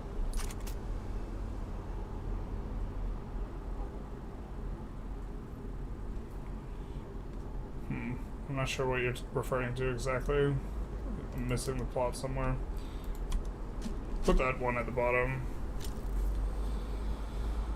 One of the problems is also, like, when you're small and you build your first university, that it actually takes forever for your university itself to employ up.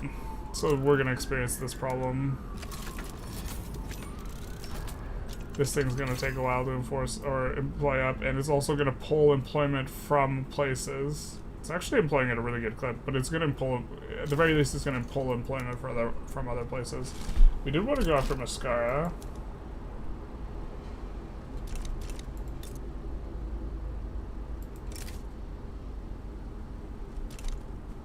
Don't think we can fight 2 Sicilies though.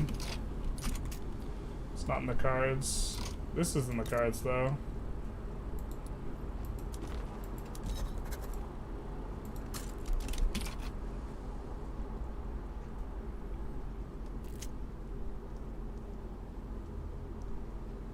You're trying to pun on your words, but the delay makes it bad. Oh yeah.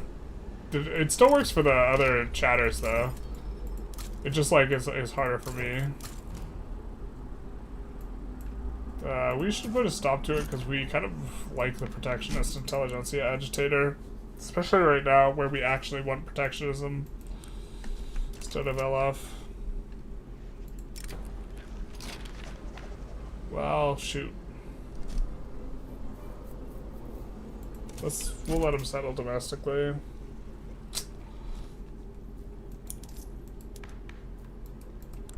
Just as we were talking about how much we like him. We could have exiled him and re-invited him, but I'm not sure we would have used our cooldowns in that way.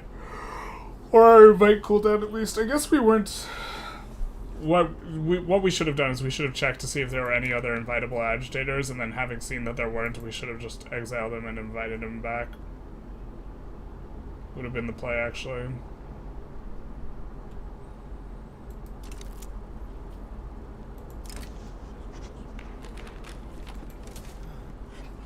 We do love our enactment speed. Let's see if the university's employed up. Wow. Okay. Did they change that? Didn't used to feel that good.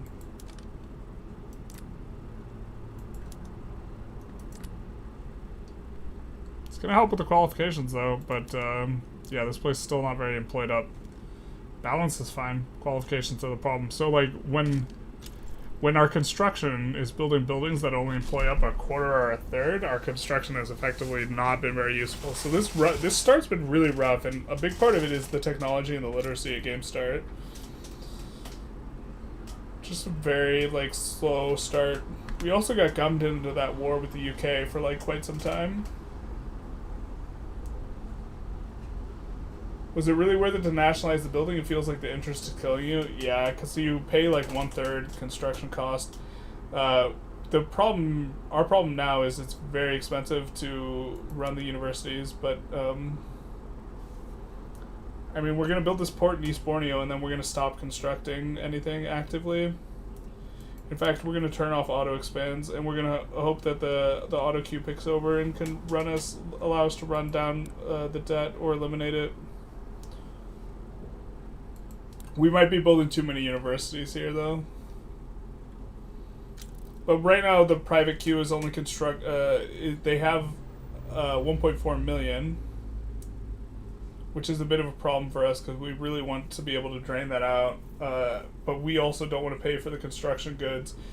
We would prefer if the private queue had control of a larger percentage of the investment pool or the construction queue, because then we could just add more construction. And we would nominally decrease our control very little, but instead the auto queue would be building a ton. But unfortunately, we're not on laissez-faire. I did this math pretty kind of extensively, or I took a pretty close look at it in one of my videos, where laissez-faire is better than interventionism. I'm tired of pretending it's close. I think it's the name of the video, but the math is still relevant, even though the laws have changed. But the math, like the underlying idea of how decreased percentage control doesn't really decrease your nominal control, effectively speaking.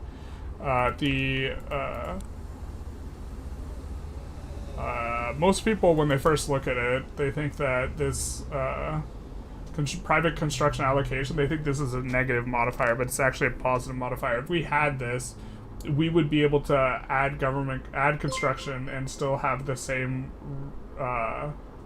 balance, because the investment pool would be able to drain out faster because it'd be control of more stuff. And if there's no investment pool to drain out, then having extra allocation doesn't do anything. So Odruna, thank you for the follow-up. Man, we're getting so close to... What is our follow count right now? We're at 998 followers on Twitch. Poggers. We're so close.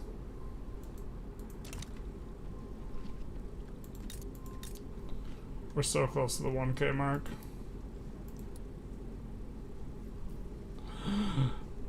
Not like this. Not Gaza improving relations with us. But what about Zulu? I'm not sure we can land Zulu. 18 battalions is a little bit rough. I think we have an 8-stack navy, so... Oh, we got another follower on Twitch. Next one's gonna be the 1000th. Ithleo1, thank you for the follow. Big nice. Yeah. Next one is 1,000. Here, maybe you could show that.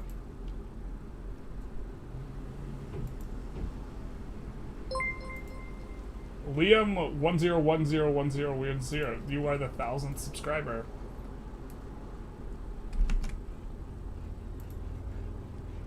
See up there. Or followers on Twitch. Otsui, thank you for the 2 months resub.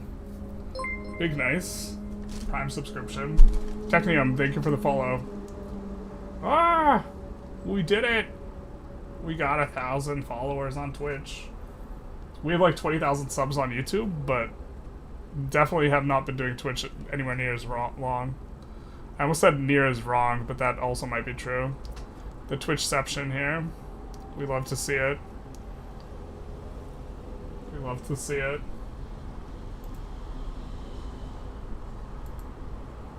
That's exciting.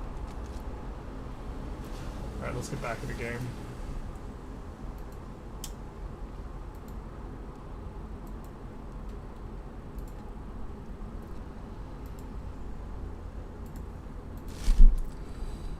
I guess we have to go through Zulu or just damage relations with Gaza here. I wish it was easier to like hurt relations. It's not though. Not gonna watch on Twitch, but I'll follow you. Thank you so very much, Liam. Yeah, I think that YouTube has a better viewing experience, to be honest. But if you're not chatting. If you're chatting, I think Twitch has a better viewer experience. I'm not sure we could even still pass. I guess we can. Be a little bit more legitimate like this. And they have more clout. So let's do that.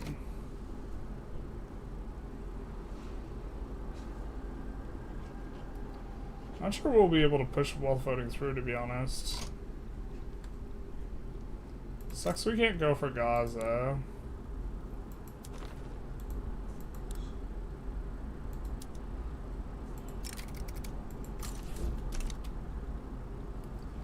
And now we can't go after these guys because Great Britain did first.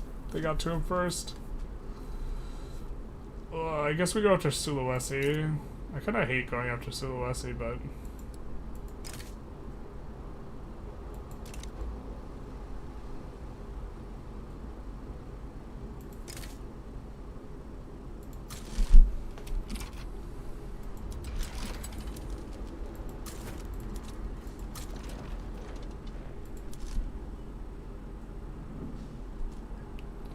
I'm gonna take a look at our ideologies.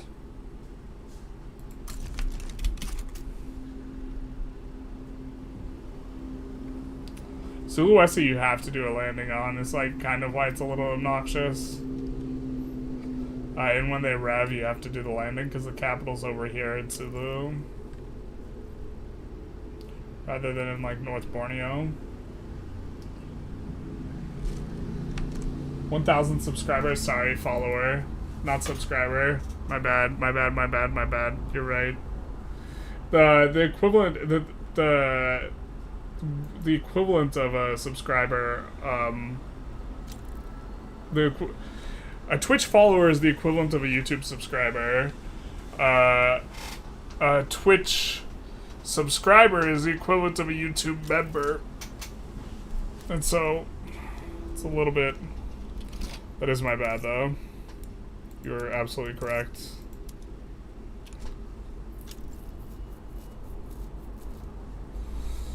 Opium's also used as a luxury good, whereas tobacco's not. So it'd be slightly better for SOL to tax, but maybe we're just trying to get more money, to be honest.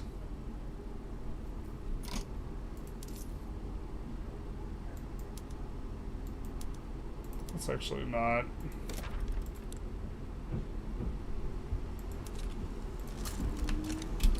Let's encourage manufacturing here.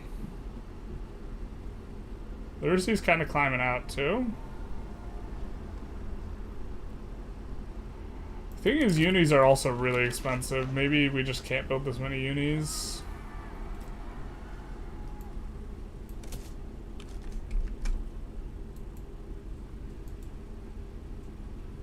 So...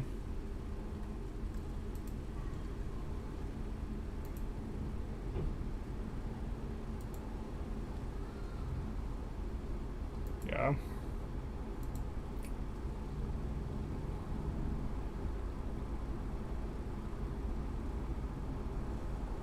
Kind of crank it up a little bit.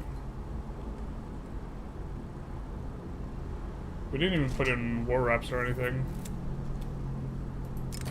I mean, we should have, but we didn't.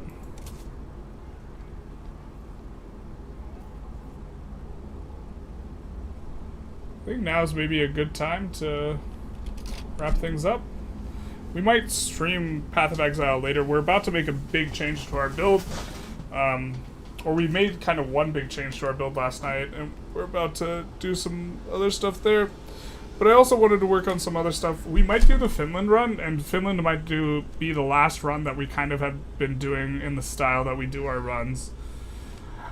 Just to get something out, because you guys haven't... I haven't put something out in a while, but then we have to think about how we want to start doing videos differently to try and make them more widely entertaining and accessible. And I have to start figuring out how to try and... I have no idea how we're supposed to get an editor. That's like kind of not my purview, but it should be my purview, right? That's how those things work. But let's find someone to raid on Twitch. Not just raid, but also link to the YouTubers in case they are interested. Absolute Habibi is playing. We do follow him. A lot of Hearts of Iron going on right now. Let's maybe give... let's check the Victoria 3 category. Ooh, someone's got 100 viewers. They're streaming in Russian though, so...